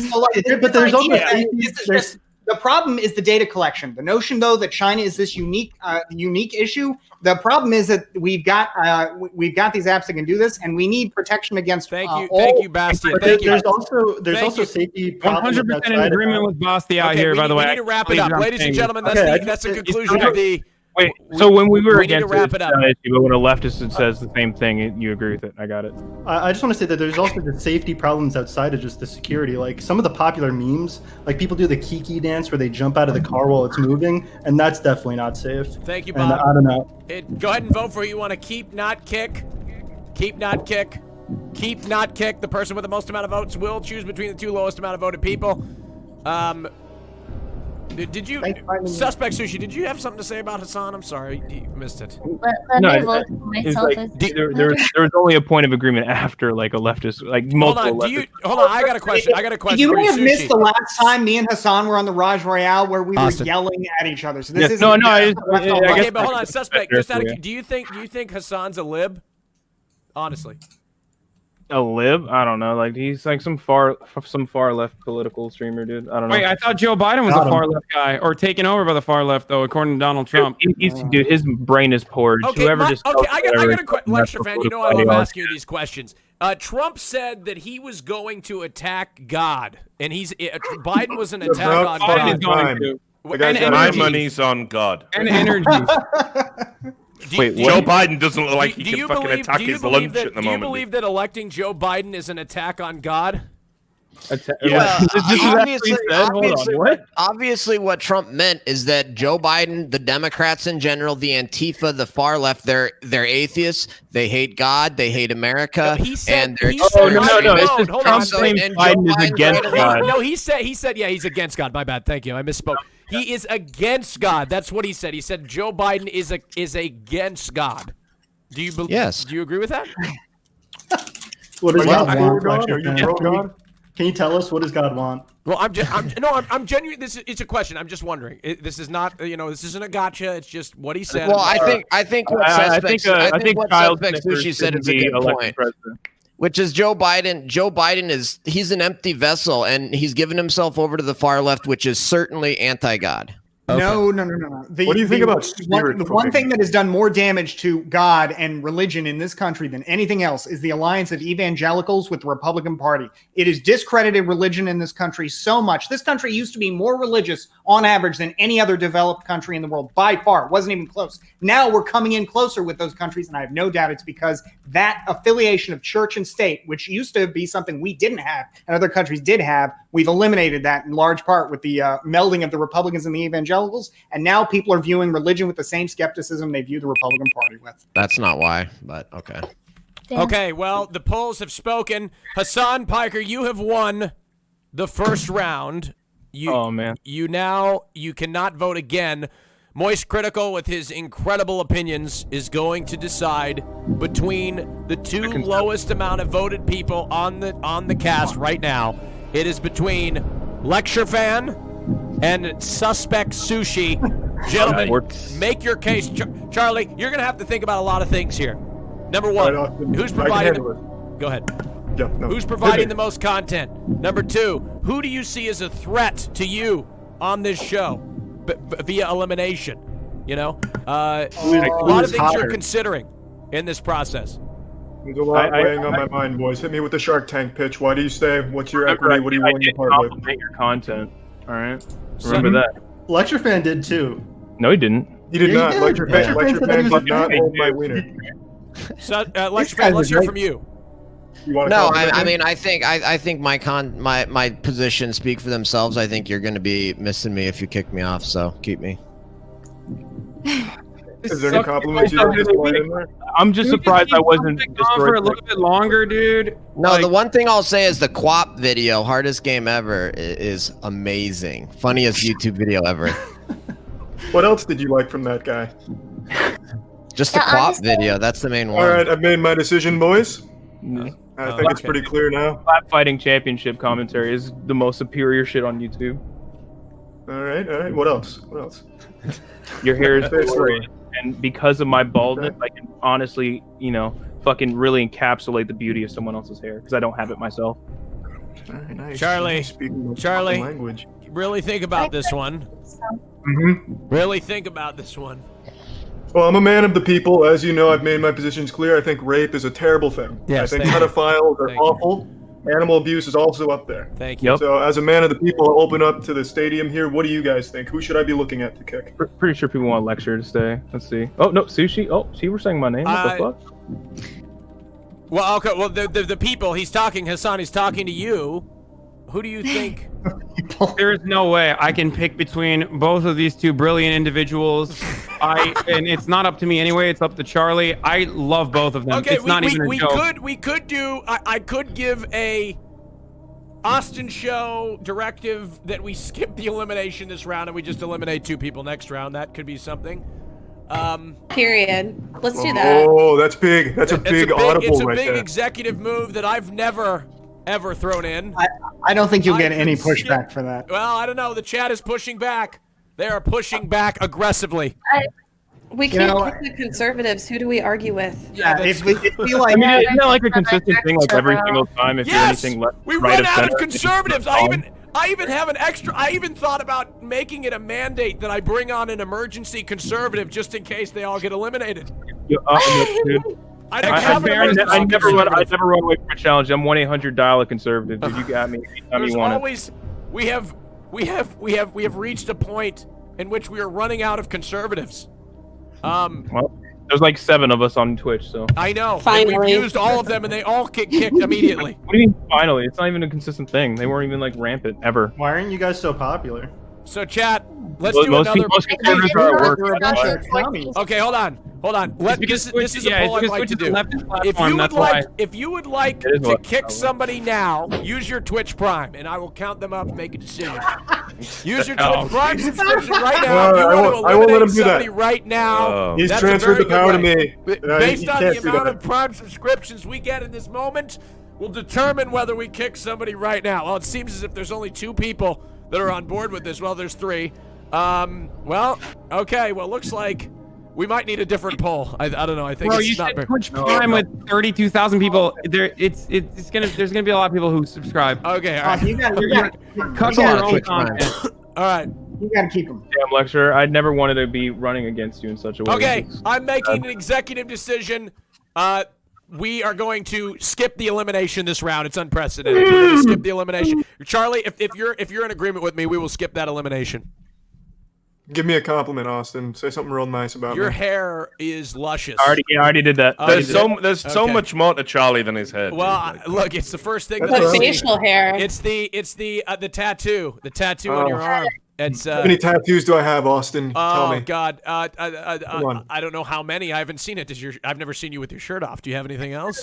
You make me sick to my fucking stomach. Can he take his shirt off? I mean, you can if you want. Is that TOS? I don't know. I It's in the just, context. Charlie, I just want to thank you for just normalizing monotone voices. It really has helped me a ton. Chat, away, my man. yes, chat. You have been, chat. It is true. I broke the rules of my own show. This is the only time that this will happen. In the interest of content, we will maintain and we will protect our conservative counterparts just for the Say sake it, of. Austin. Yes. Say you issued We an move on, executive baby. order. I They have their guns issued, to do that. believe me, ladies and gentlemen, I am Executive order. issuing an executive order to protect not only the conservatives, but America, folks. Believe me, it's fantastic. We're protecting a true American patriot by the name of Lecture Fan who is contributing to making America great again for the 2020 campaign. Believe me. Okay, so we're going to continue. We're going to continue with another topic real quick. We're going to get off of Trump real quick because we've been on him for quite some time. We're going to briefly talk about a ban that just happened recently on Twitch, and she's right here, ladies and gentlemen. It's Melina. Melina was banned, and I can't even show the photo. You were banned because you were wearing and I quote, Bob wrote this script, but he says a way too hot Harley Quinn cosplay. It was way too hot. And then I quote, he says yowza in the document. And then he That was like a week ago, you know? it was like, that I don't know. he said, and I cannot show this on screen, but I will put this in the discord.gg/Austin just so everybody can see, the contestants can see what I'm talking about. This is do you mind if I share that, Melina, by the way? Is this okay? I think we talked about it. I don't give a fuck. I mean, it got her stream So banned. Maybe for some reason it's gonna get this stream banned So too. that is it's a Harley Quinn cosplay. Did you guys see it in the lobby there? Okay, so my question to you is, Melina, how did this process go, and is this a strike on your account? I don't honestly. I don't fucking know. I asked. I got like the message I was banned so late. So it was like midstream. I was just like, wait, what's going on? And I honestly, I have no fucking idea. I've seen so much worse. I was like, honestly, I had so many like layer of things that might not looked as it was layers, but like seriously, Melina. Honestly, I even texted Bob before the stream, and I was like, "Wow, do you think this is okay? Do you think that's the I gave it a thumbs up." And he was like, "Thumbs up." I don't know if maybe it was like maybe he did this. Yeah, Melina texted me some pics. So what, dude? So I what? know, but that's what I did. But Melina, be honest. Do you think that you would have got banned if you were just like a little bit uglier? Like, do you think you would have been safe? Oh my god! You know what? I got so many texts from so many Twitch streamers that would never admit that they did. But they were like, "I think you're too hot," and that's why. Because no one understood, you know. Not even they wouldn't admit it. Not even LSF understood. Saying like that. Oh, you're just freaking hot. Yeah, dude. you're too hot. You're too hot. And they won't admit to saying it. Yeah. I see you took lessons in humility from Steven. So. Okay, What? Yeah, lecture fan. Are you looking at the picture? No, but I did research this topic. We're all looking very respectful. I always ask lecture I have, fan like, opinion, zero. so I Hey, want guys, lecture fan's so- opinion. hey, guys, Do so you think that picture is too hot for Look, Twitch? Look, I have zero interest in somebody's this, 'cause, husband like, I didn't looked even at you, he really got know. horny, then he felt bad, and he proceeded Okay, to blame a woman, so that's why he banned you instead of, like... But the question, I mean, look, I'm going to take the devil's advocate thing here and say Twitch has got to define this. You know what? I can't even take the devil's advocate. This is... Twitch TOS is not transparent at all. It's pretty fucking opaque, right? Yeah. Like, Hard to figure out ridiculous. I didn't know anything. what you can do. Am I allowed to nip out right now? Can I Like- take this off? Like we were talking real before the show about talk, the they've prospect said of, in the like- past. Yeah. They've said in the past that cosplay and dress up is fine. They have a segment where that is dedicated to people getting out their breasts and covering them body in paint, Yeah, calling it body It's painting. art. Yeah, no, and I don't mind because I'm Neither not do I. I'm not a fucking weirdo or a Puritan, so I don't see the issue with any of it. Like, there's no way Melinda should have been banned for that cosplay, and ultimately we end up in this weird situation where it's come down to an individual. An individual staff member has made the decision, and you're never going to get any clarification or understanding. I think it's obvious bias because when I did my Wonder Woman cosplay, I was never banned. Okay.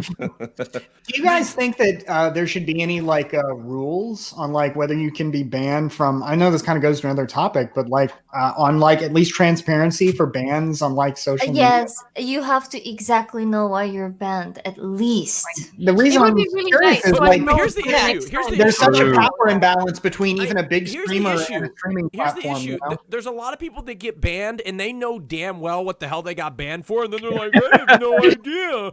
I thought it was okay to, you know. Eating Dr. Disrespect. Yeah, but the problem with that is that therefore Twitch should remove that perception that they do inconsistent bans and don't God, I communicate wasn't referencing by Dr. actually communicating to the people why they're banned. I think when you get banned from Twitch, even if it's a short temporary thing, you have the right absolutely to know why, because how can you change your behavior in future? I wasn't referencing Doc, by the way. I was referencing the people Doc that totally knows. It's anybody. And doesn't actually knowing the reason why you're banned give you more clarity of their TOS in the first place, right? Yeah. So this situation where you hold are on. kind of doing business with Twitch, it does seem a little strange that the contracts really don't provide much protection. You know. So yeah, and I've actually made a proposal.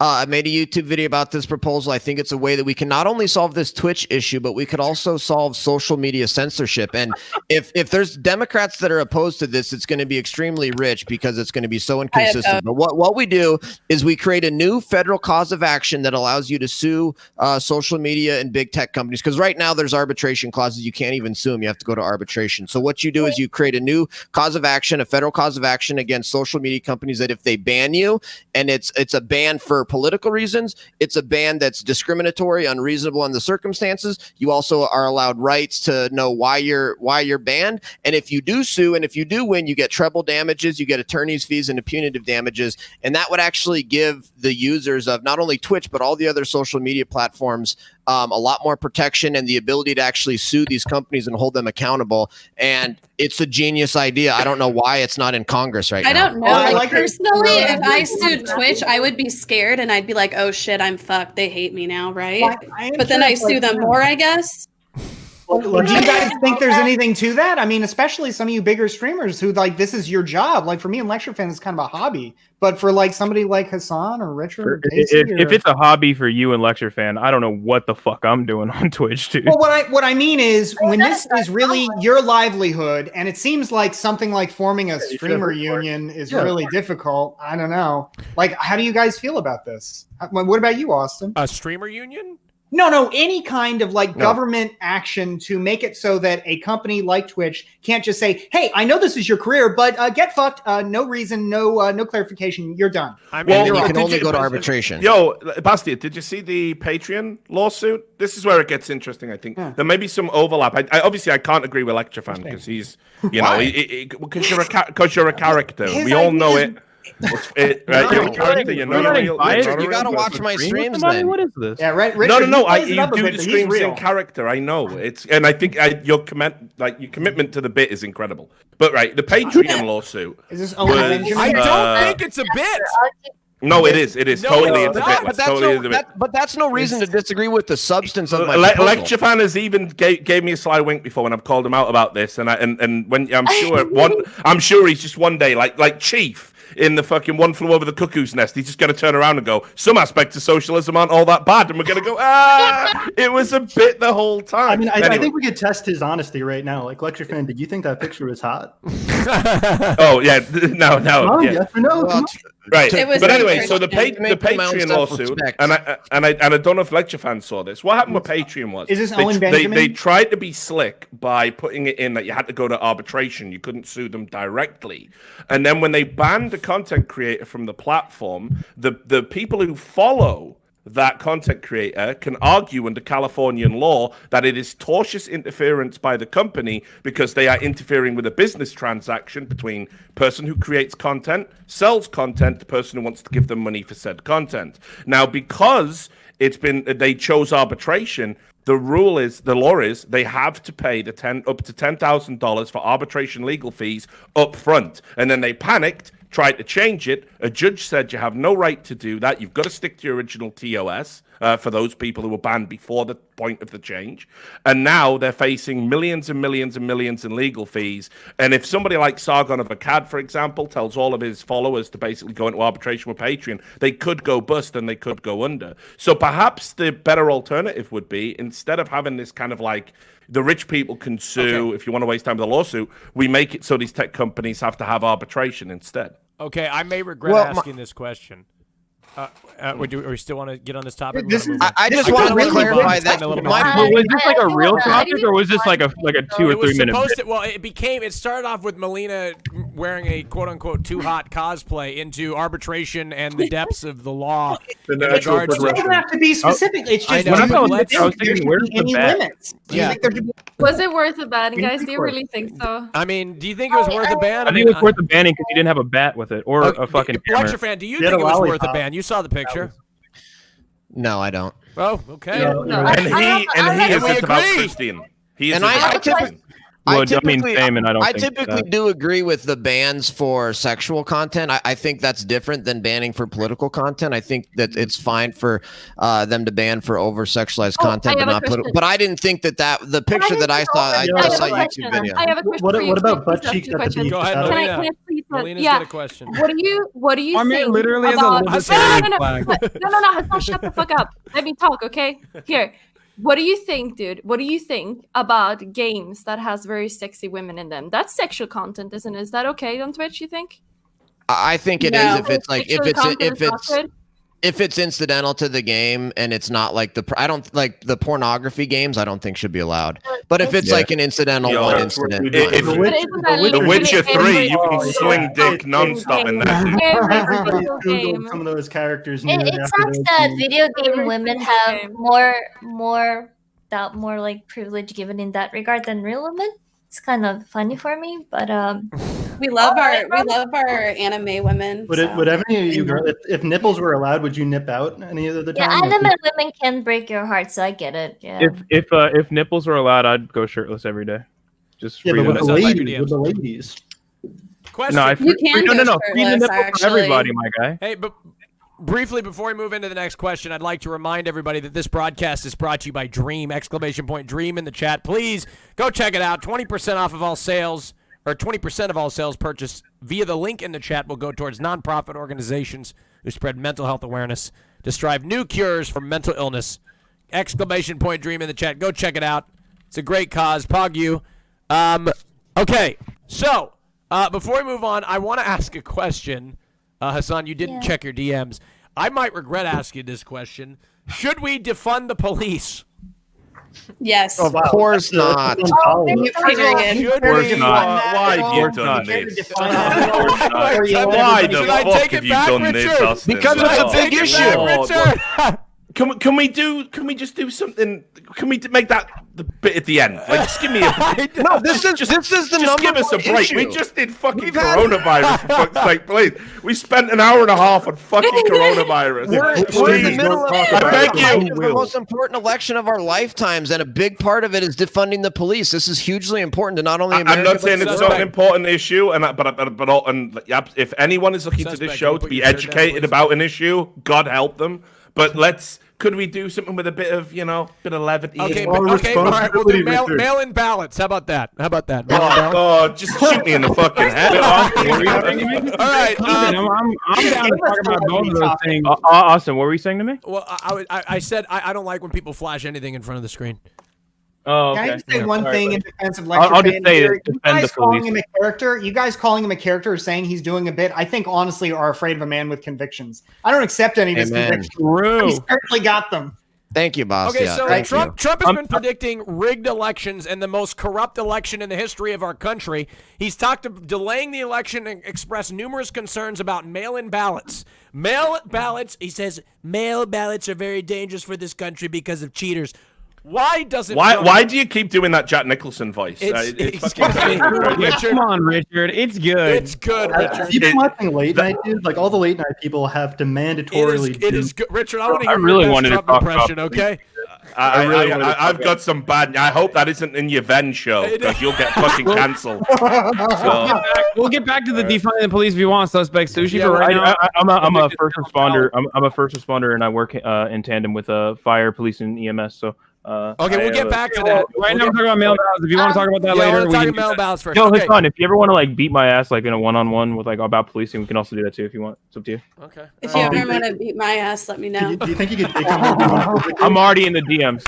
All right, here we go. As we move forward here, mail-in ballots are very dangerous for this country because of cheaters.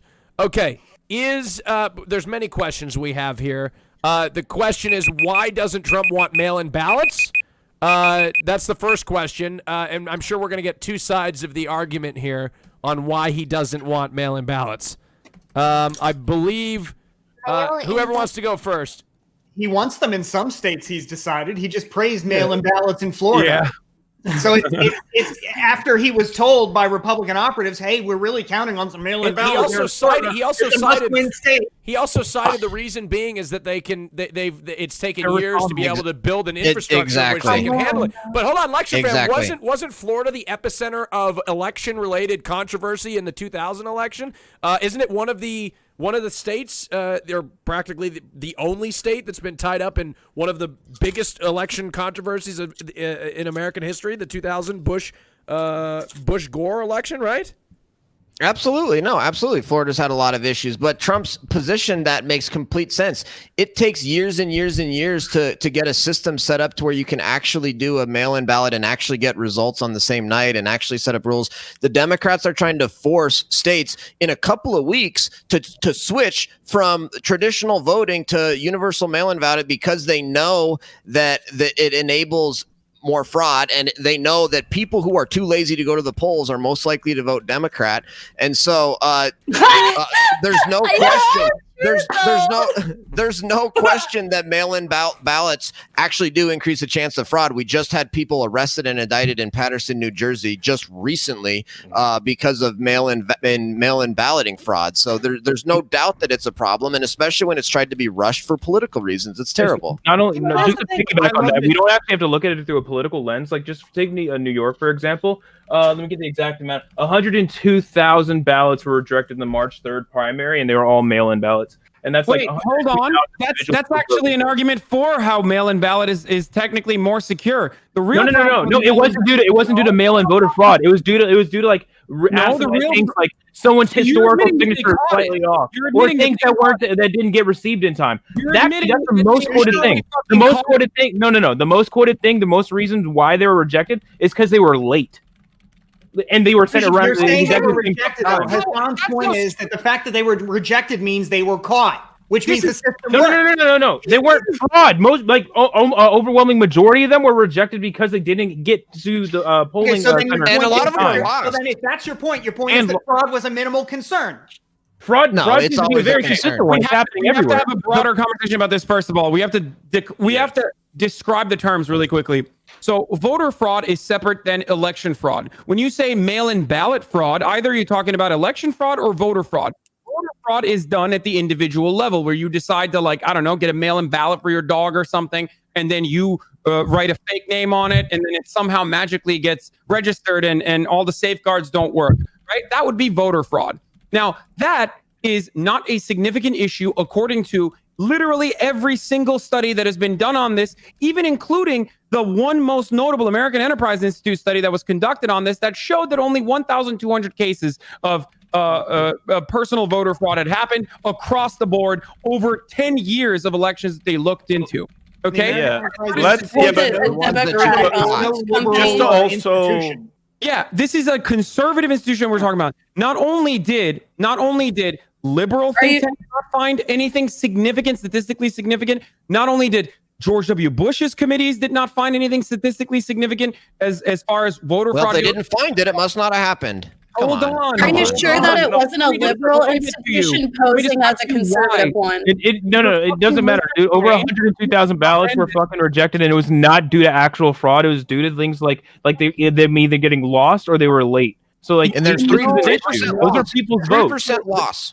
Okay. Right. People's votes are important no matter what. I don't care if they're voting for Biden. Can I just finish? Instead of lecture fan just had like 3 minutes of just lying. So let me just, educate people for 1 second. Okay. Everything. Election fraud, on the other hand, is either systemic voter suppression, which is, enacted by Republicans, and they literally get yeeted in the Supreme Court, as notable cases have happened in the past, or voter suppression, or like ballot theft. Okay. Again, another high-profile instance from literally North Carolina where Republicans stole ballots from old people and then changed the outcome of that election.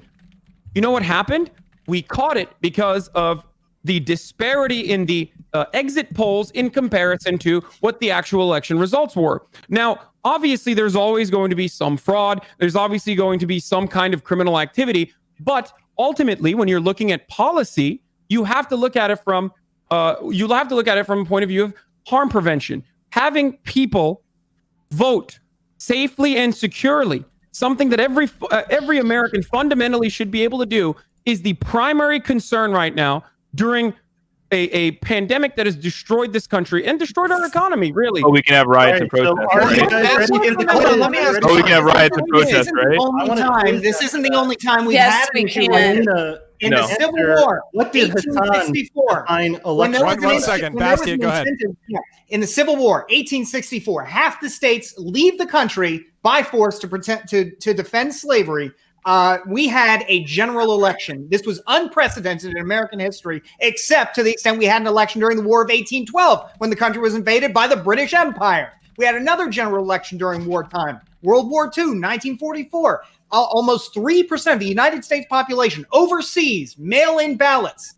We have done mail-in ballots on a relatively emergency basis in the past. It's worked just fine, and there's no reason we do it here. But that was except for the 80,000 plus people in multiple states. Like, their votes don't fucking matter. Go ahead. Can I ask Hassan and Bastiat, if masks work so well, why do we have to have mail-in ballots? If masks work, we can go to the polls. Because even though masks work, There is no reason to put people in unnecessary safety when you've got So they no know. proof, Well, okay. or unnecessary danger when you've got no proof. I agree, Bastia. Even if you're wearing a mask, you shouldn't be out protesting. I agree. If I can just chip in here, guys. Are going to print lots of ballots to swing the election. Richard, go ahead. If you can't comprehend how epidemiology works and spread prevention works, Richard. please refrain from making a point that makes you look terrible, lecture fan. Obviously, masks are not 100% effective, even for some of the reasons that you yourself mentioned, like you don't know how to wear one. I just wanted you to admit. I just wanted you to argue that they're not effective. No, we're not arguing that they're not effective. We're Yeah. saying So that they're what I not was going to say before we The slip back crucial into human mask. connection. And Yeah. many Headaches, Charlie. Richard, go ahead. Yeah, so what I was going to say is, like, it's just another example of those, like, weird fucking dogmatic issues that only exist in America.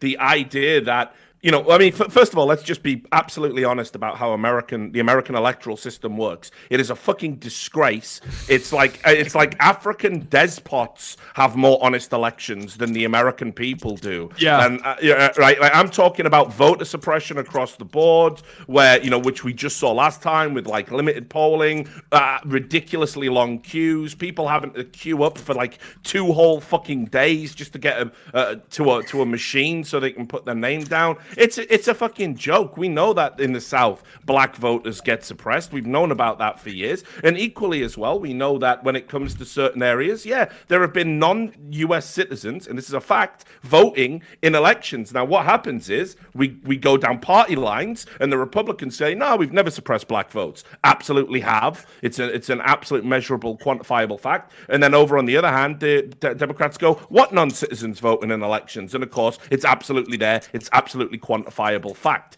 Now, if you want to talk about voter fraud things that have been going on just recently, you had a New Jersey real estate developer go to prison in 2019. He was paying low-income residents in Hoboken with $50 to go and vote for Obama. I think it was. It took 6 years to get him in prison. You had a mayor in Alabama who did an absentee ballot fraud, and he went to prison for just a year, I think, suspended sentence. In February of this year, in California, you had someone who was going down to Skid Row in LA, basically offering them cigarettes and alcohol to go and vote the way he wanted in certain elections. There are so many issues, and of course mail-in ballots are going to be susceptible to tampering with. Now, whether it's going to have a huge impact, I don't think it's as drastic as what Trump says, but you really got to get a hold of your election. You're operating about 50 years, maybe even more, behind than the rest of the Western depending world. on the state, especially if it's a swing state, dude, the difference of 100,000 votes, fuck it, even 50,000, no, fuck that, even 10,000 votes is huge.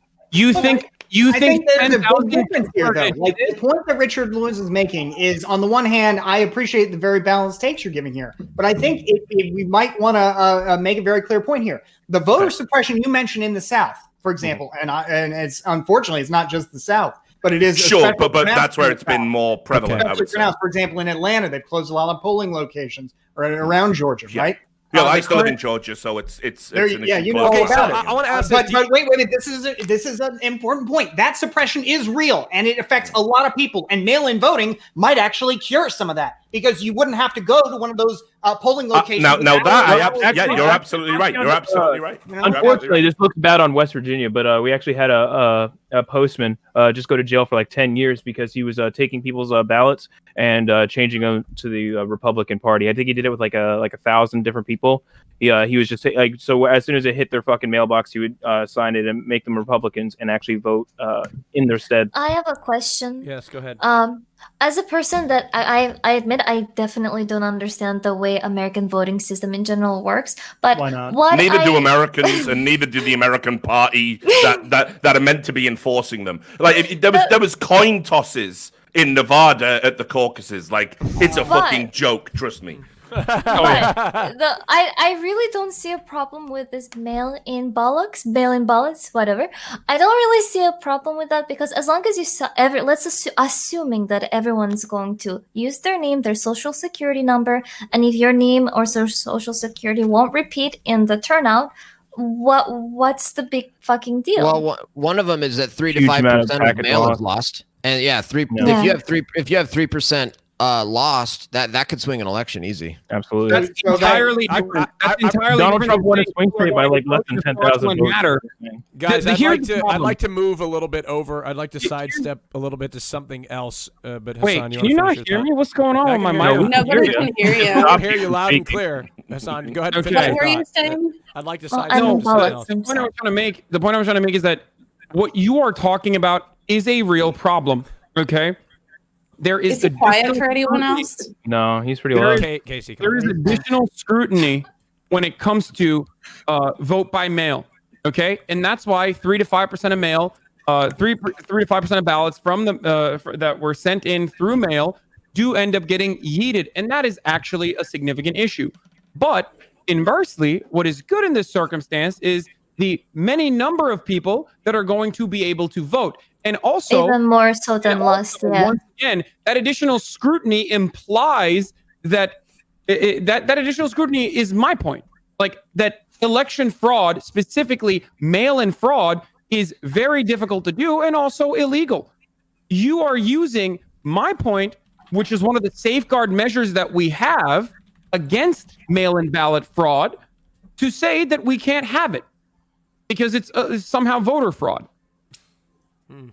Okay, So can we wrap this one up? We got to wrap this one The up. positive definitely seems to outweigh the negative. No, it doesn't. Okay. No, it doesn't. We Because gotta- a 3 we to gotta wrap 5 this is just one a up. natural state of mail being lost, and then you put on top of that the propensity for. And by the way, I think polling shows like most postmasters and things of that nature tend to be conservative and right leaning. So liberals should actually be kind of worried about the mishandling of their mail-in. Okay, we're votes. gonna wrap this. We're gonna wrap this topic up. Okay. If everybody's said their piece, let's Honestly, with let's this wrap whole this up. corona thing, And we're I think more 'cause we Democrats keep will we be keep voting from moving- home. We keep moving back into coronavirus and going in circles. But it will affect the voting. I really do want to discuss. We also need to eliminate people because currently, right now, there are still 10 people on the screen. Yeah, I like how we just totally forgot about the elimination, We forgot about the elimination component of the show. The content is just Yeah, not it's just compelling gone. today. So, Like- in which case, I do believe that's a good time. We need to eliminate 2 people from the show, which I'm asking the question, will it be... We all know. Will it be the 2 conservatives? Absolutely. Isn't that always par for the course? Will it be the 2 No, it is not conservatives that are eliminated from the show? Will I Conservatives have, suck. will, I have Listen. a feeling I may be eliminated because will it Nah, be... you're way too No. cute, dude. Will- They're gonna No, vote I'll for be you. eliminated. Will the Austin government have to bail out the conservatives again? We will have to see. Hassan, what do you think about that? I can hear you. What? Oh yeah, no, don't cuck the content, folks. I mean, obviously, Suspect Sushi and Lecture Fan, we haven't really even been able to get into it harder. You guys got to speak up more, man. Keep not kick. Keep not kick. Dude, your simps are gonna fucking vote like all for you, man. Tell them to vote for us, and we'll stay on, right? Hassan simped. I can be more left than Hassan in some cases. Just consider that. When you're safe, dude. You're looking way hotter than Melina today. It's not even Okay, close. wow. Okay. Oh please, well I wasn't That's banned enough. for it, so Melina, that you just dodged. disqualifies your argument, Bob. That's So Melina gets really horny when it's. I'd really like to What move do you on think? to beers. Yo, Okay, if guys, come on. Let's move. Vote. Who you want to keep not kick? Keep not kick. So Your chat is claiming voter Bob, fraud. it's just because I didn't catering to Hassan's fucking send us fan pictures base that you is the really way to wanted. Is that what you're go. gonna I Yeah, really was that is looking what it forward is. to like more debate well. with Hassan, but unfortunately we are discussing all topics that are basically all people of any reasonable state would agree. Straw poll Yeah. broke. Listen, Service there's some unavailable. voter fraud going on in this Voter fraud. bullshit, dude. Like, We might need to switch to mail-in ballots, I think, for straw poll. We might have to Cast vote vote in. this round, Austin. Let's get a cast vote. What? No. Oh, here we go. Results. Go ahead and vote for you want to keep not kick. Keep not kick. Keep not kick. All right. Austin, is there any conspiracy topics on the agenda today? Because I'd really like to get to those before I have to Yeah, head we're out. about to get to Dr. Disrespect. We are. No, I'm talking the real stuff. The spirit cooking, the reptilians, the emperor of Thoth. I want the real meat. You know, I'm really sifting through I the want to topics talk, that we had today, I want to Charlie. talk about how Dave- 5G is the actual cause of the coronavirus. David Icke is on next week, I think. So Ike is Really? amazing. it's gonna be a blast. Lizard people, the grandfather of the lizard people. Now you have to try and get him, Austin. You got Oh, it. I know. Now I have to follow through. Okay. I just want to point out that Republicans do love distribution when it comes to votes, I guess. When it comes to some in my audience voting for them so that they can stay on. Ooh, the UFOs. Interesting. All right. The elimination is about to close. The people getting eliminated from the show in the bottom two are... This is bullshit. Bob 7 and Casey Tron, both of them getting eliminated. Oh, it looks like they want a serious podcast. Why are fun Come on, Casey. Like, I mean, let's look at it objectively. You didn't really. I only have myself. I to said a blame. lot. Did you though? Bob and Tron have been eliminated from the show. Both You're lost. seemingly filling the same shoes in some Yeah, no, regards. I mean, I blame myself. I could not penetrate the Lecture Fan Has Bad Opinions show. I tried to get in there, but I couldn't penetrate it. You defended it very well today, Austin. And I'm excited to watch and hear more bad opinions from Lecture Fans. Thank you very much, Bob. Appreciate it. Let's hear from Tron. Shocker, they don't who agree is with us. on the set of Seinfeld. How'd you get access to that, by the way? Oh, I had to spend a lot of money. I'm like actually friends with Larry David though, so he gave me a discount. Okay, cool. Got it. All right. Okay. I guess that's all for me. Tell him I Thank said you, hi. Guys. Please follow me. I'm desperate. Okay, thank you, Tron. Twitch.tv/Casey Tron. Bob, thank you very much. Go ahead and shout out your channel. Yeah, twitter.com/Bob7official. If you don't like my memes, DM me and I'll give you $20. But you have to be honest, though. You have to be honest. If you really don't like my memes, maybe a lie Have you detector paid test, anybody? I mean, I will pay someone if they hook up to like a lie detector and then videotape themselves scrolling through my tweets and honestly say, I do not like this tweet. Then I would pay out 100%. But anyways, have fun with the show, guys. And, Hassan, good luck, dude. Because Wait, I want to say you to something to respond Bob all the before. Oh, he Ellie leaves. Moon wants to say something to Bob. Go ahead, Ellie Moon.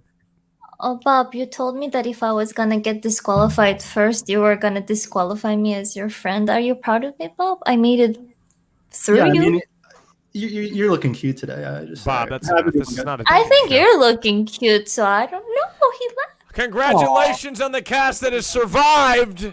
Unbelievable. Lecture fan, since no one will compliment us, I think you look cute today, bud. Oh, thank you. Appreciate it. Charlie, can you talk real quick?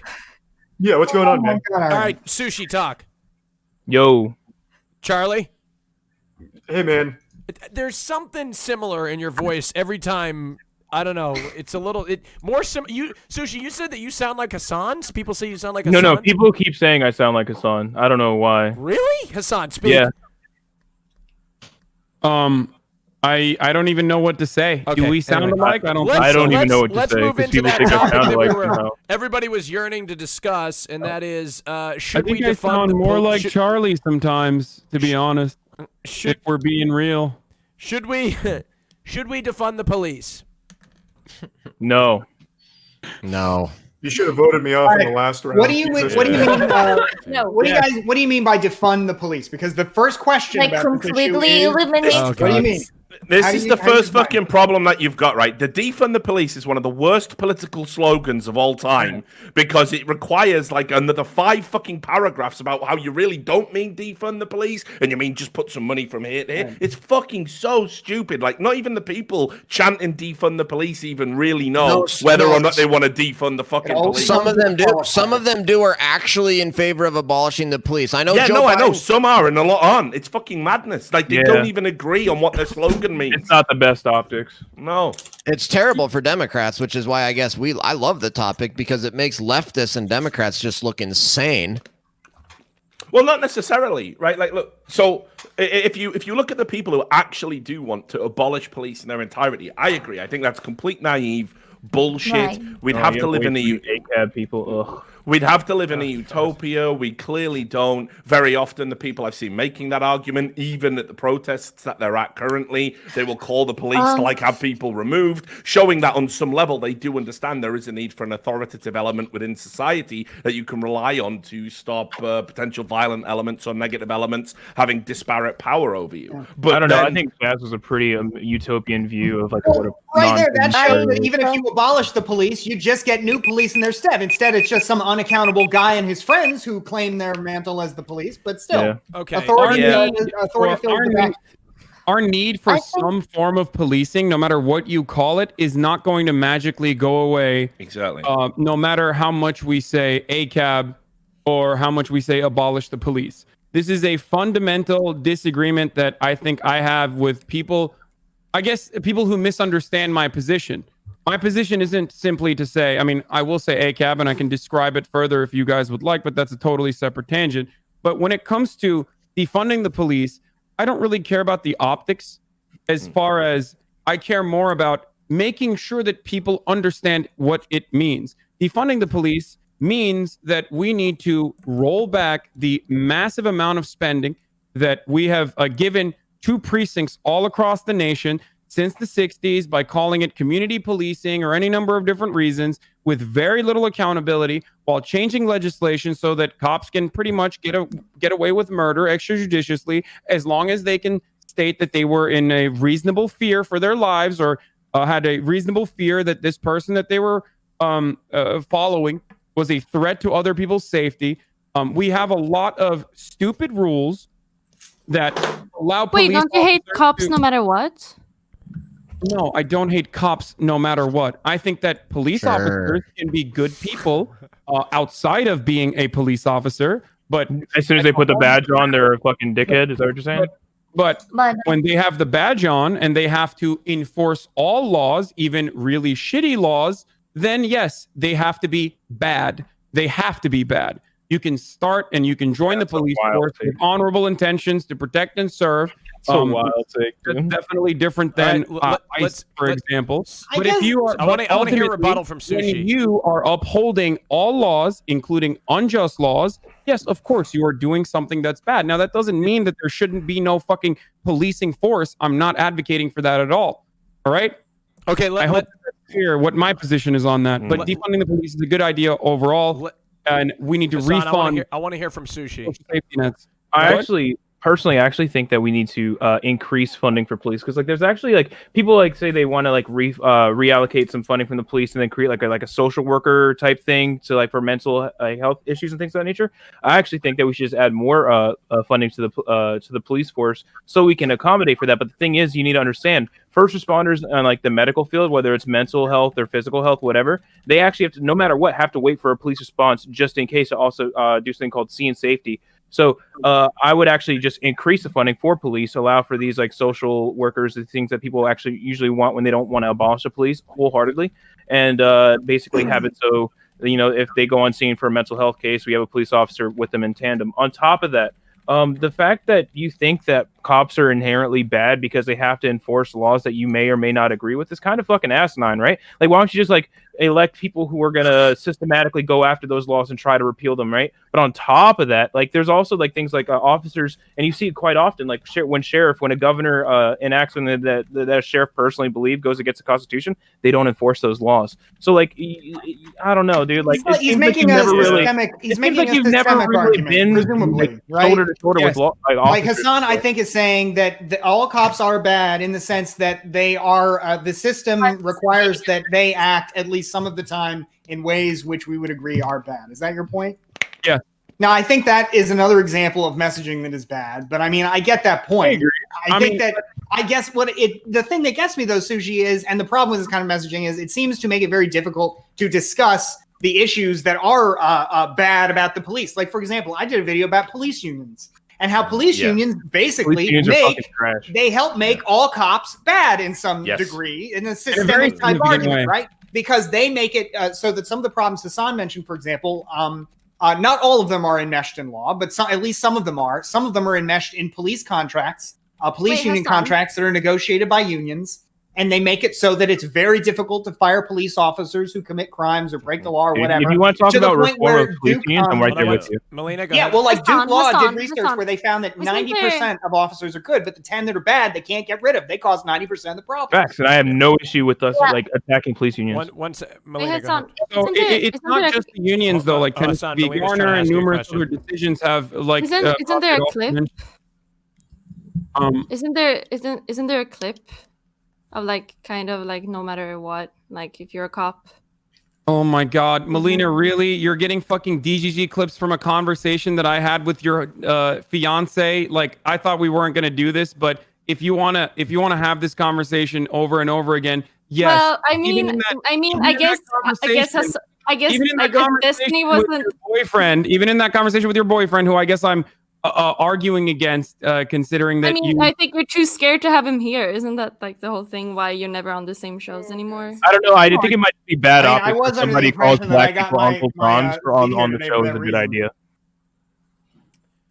Anyway, so if I I can steer, no, that's what. No, I'm Steven saying apparently. Destiny directly called me an. If I can steer us away from this awkwardness for a second, basically, I think the problem you've got overall is kind of like been identified by Bastian. It's like the argumentation becomes ridiculous when if the central premise to your argument is that some laws are bad, therefore, and police have to enforce them as part of their job, therefore all police are bad, all cops are bastards, whatever. It's really like, it's childlike thinking. It's not very nuanced, and there's obviously a lot more to it. I've never been. I'll finish. I've never been on board with this idea that all cops are bastards. Even as someone that, like, on my podcast, I regularly talk about police brutality, how out of control it is, the way the militarization of the police in America has got to a point where citizens are actually just being shot for like low-level offenses that probably didn't even need police intervention in the first place. This is a big problem. But when we talk about defund the police,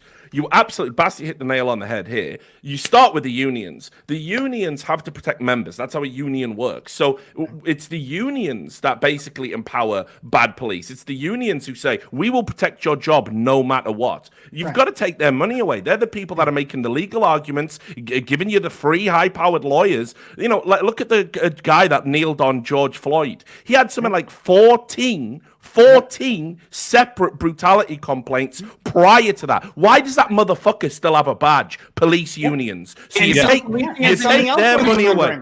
And the other thing, I'll just finish, and then I'll let you guys in. The other thing, the qualified immunity law, you have got to get rid of that. This is a law that is being abused to protect police who are negligent or incapable of doing their jobs. It was never intended for that role. So what conservative have you found that actually agrees with these things? Like we all think police qualified immunity. Right? I'm not arguing on. I'm not arguing on the basis of this being a conservative and liberal issue. I'm saying defund the police as a concept. If you really mean abolish the police and defund police and think all police are bad, that's a very asinine, childish position. Yeah. But you cannot say that reform absolutely has to happen. I mean, why are we relying on a guy who makes less than like a fucking Walmart security guard and has like 6 weeks of basic training or something dumb to respond to someone who is having a mentally ill episode, and all they know is if they run at you and you feel threatened, it's okay to shoot them in the head. We're asking unqualified people in the police to do these ridiculous jobs they're not fit to do. They're barely fit to stand outside of a building and like dictate who can walk in or not. These are not high-functioning, high-thinking intellectuals. It's a menial job. It's a menial job. So we need more training, right? We need more training. But right? it's interesting you say that, because as much as I don't want to make it incredibly partisan, but there is one partisan point that comes up with this, which is, well, all this stuff happens in the Democrat cities, so that's the problem. When in fact the problem is that 85% of America's cities have police unions with police union contracts that give them something approaching meaningful immunity from not only being prosecuted but being fired. And again, that study I mentioned found that people like the officer who killed George Floyd are kept around, even though most cops don't have nearly as many use of force complaints. Those who have lots of use of force complaints are nevertheless maintained because of these unions that protect them. And more than that, these unions give them bad training. In Minneapolis, the mayor had this program, tried to reject a training program called Killology that said that officers should not be afraid of using force, but the police union forced them on it anyway. So my view on this, Bastien, just to sum it up, and I'm definitely not talking again on this issue, is that you train incompetence. So if somebody is bad at their job because they don't have sufficient training, you either don't assign them to those roles, or if that's unavoidable, you must take them off the street and train them again. You will require money to do that, but that undoubtedly makes society a better place. Last point, Hassan. But if you are doing police brutality and breaking the law as a police officer when you should be held to a higher standard as a citizen, you should be in fucking prison, and there should be no debate about this. And again, it goes down these party lines of right and left. So you can make the world a better place by taking incompetent police and training them. That requires money, but you have to get rid of the unions and defund that aspect of the police if you want to get rid of the people who systemically systemically brutalize the citizenry. Okay, we have issues with the unions, but like I need to talk about the fact that you're talking about training. No, he's talking about training, but it's not. He doesn't understand like fundamentally how long they actually have to train and what they have, like what their background is, right? First of all, you actually need like, at least, I don't know about anywhere else, but in West Virginia, right, in my county with the officers that I work with, you need to have at least a bachelor's degree, and you need to have 28 weeks of training in the police academy. Then before you're even allowed to be alone, you need like another 28 weeks of training alongside a superior officer. And then on top of that, you have bi-monthly training as well, and then elective training that you can do on your own time that you get paid for. So there's actually quite more training than most people think. Can I just call something out for? Okay. Yeah. So isn't it a little bit? Gee, Melina, before you fucking try to do another like drama-baited DGG back line, can we just have a No. Honestly, I am really. No. Wait. Just briefly, and then we can move on. Honestly, I want to say something short. Because I think this is very important. Because I don't really like if you say that all of my opinions are my boyfriend's. That feels a bit sexist, honestly. When it comes from you, it feels kind of crazy. Yeah, but like, if I had like, do you not think that I have my own fucking opinions? Or I do know that you have your own fucking opinions, but right now you're just trying to drama bait by getting literal lines from DGG. You think that we don't have an overlap of audiences? You think? No, I remember. Of course, I remember that. I remember what you said, and it got me confused. I remember what you said in that clip, and it got me confused. All right, let's get back to the topic. Let's have if I put a fucking opinion out there and you disagree with it, then you can own me in the marketplace of ideas. I just question you. I'm sorry that you got so upset about it. Yeah, because this is male feminists are always one you got to be on the lookout for. Yeah, I'm not a male feminist. Okay, this is completely unfucking productive. Let's move into the discussion. I mean, I just didn't really like that you said that. Why do you think police unions are one of the few remaining unions, and arguably the strongest unions in any fucking state that we talk about? Because the specific purpose of police is to defend the interests of capital over the interests of everyday American citizens. That's a very woke interpretation of it. No, dude, they literally for it is not that they are the defenders of capital, but because they have a widespread amount of support because they are unions. Democrats like unions, and because they are Republicans are very big into law and order, so they have the support of Republicans. But nevertheless, it's worth remembering that these aren't just any kind of ordinary union, right? This isn't like your local business union. This is a union that is more analogous, if you can imagine, a union of soldiers, an insane concept, because they are saying basically that we reserve to ourselves the right to shut down government's most essential function whenever we want, law and order, right? That's the most essential thing government does. That's its reason to be, and they take within themselves the control over that. So it's ridiculous. The thing about police unions, they just hold so much power, and the reason why I feel like funding for police should be minimized. Of course, I'm not for abolishing police. Police is necessary, but the reason why I personally feel that defunding police will be more beneficial. 9 out of 10 calls aren't even calls for violent crime, and taking that funds and putting it into like social projects, so shifting funds basically to social services will probably solve more problems than police could ever do, like homelessness and addictions and all of that. You know, and then on top of that. Yeah, and to work off that point, which is a brilliant point. Thank you, Ellie Moon. The other problem is no one wants crime. Everyone wants order. Everyone wants justice. These are normal human requests to make from the government, right? And the problem here is we know what the root causes of crime are, and they always go back to the socioeconomic factors. That's the most significant issue here. So if we don't try to eliminate the root causes of crime and instead keep having this law and order approach or tough on crime approach that has demonstrably been a failure in America and led by both Democrats and Republicans. So there is a lot of blame here for even specifically Joe Biden, I would say. When you say it's a failure, what do you mean by that? Because crime in this country has continued to go down. I mean, so I don't like. I agree that police should be reformed for humanitarian reasons, but crime has been going down for decades now. So also, by the way, with the whole defunding the police narrative, you understand that like the largest portion of police money just goes to salaries and benefits, right? Let us finish this point. Crime has gone down for decades. There is absolutely zero studies that point to additional policing as a factor in reducing crime. As a matter of fact, everything is either a correlation or everything as far as like crime going down is a correlation. Either you believe that crime is going down here in America as a consequence of over policing, but then you have no answer for why crime has gone down across the fucking planet. Is everyone else spending more money on cops then everywhere else around the world? Are they executing people on the streets as well on top of everything else? No, what I don't understand is, on the one hand, it seems like you're acknowledging the necessity of the police, but you're also seeming to say that the police have nothing to do with the control of crime. It's all economics. We just solved the economic problem. We don't need police. No. All they do is enforce the arm of the capitalist state. Remember? Police create order. And I am not even denying that there is a need to have order, so it's not fucking bedlam, okay? So I'm not even denying that. So some form of policing, of course, has to exist. You can call it cops, you can call it whatever the fuck you want, as long as they are, again, directly responsible for the citizens that they oversee, okay? So I don't even have a disagreement with you on that point. What I'm simply stating is that over-policing has never been proven to reduce crime. Yeah, so how do you... Hold on. Ellie, 1 second. Go ahead, Sushi. People legitimately don't understand how police funding really works. Upwards of like 80%, depending on the area, but on average about 65% of all police funding actually just goes to salaries, benefits, and things of that nature, right? Like that doesn't leave a lot for like the over militarization that people like to often like meme about. Once again, I also don't you think this should be an argument to increase funding? So once again, like I mentioned before, we can have these like social workers and things of that nature that can help. When by the way, the whole 9 out of 10 thing,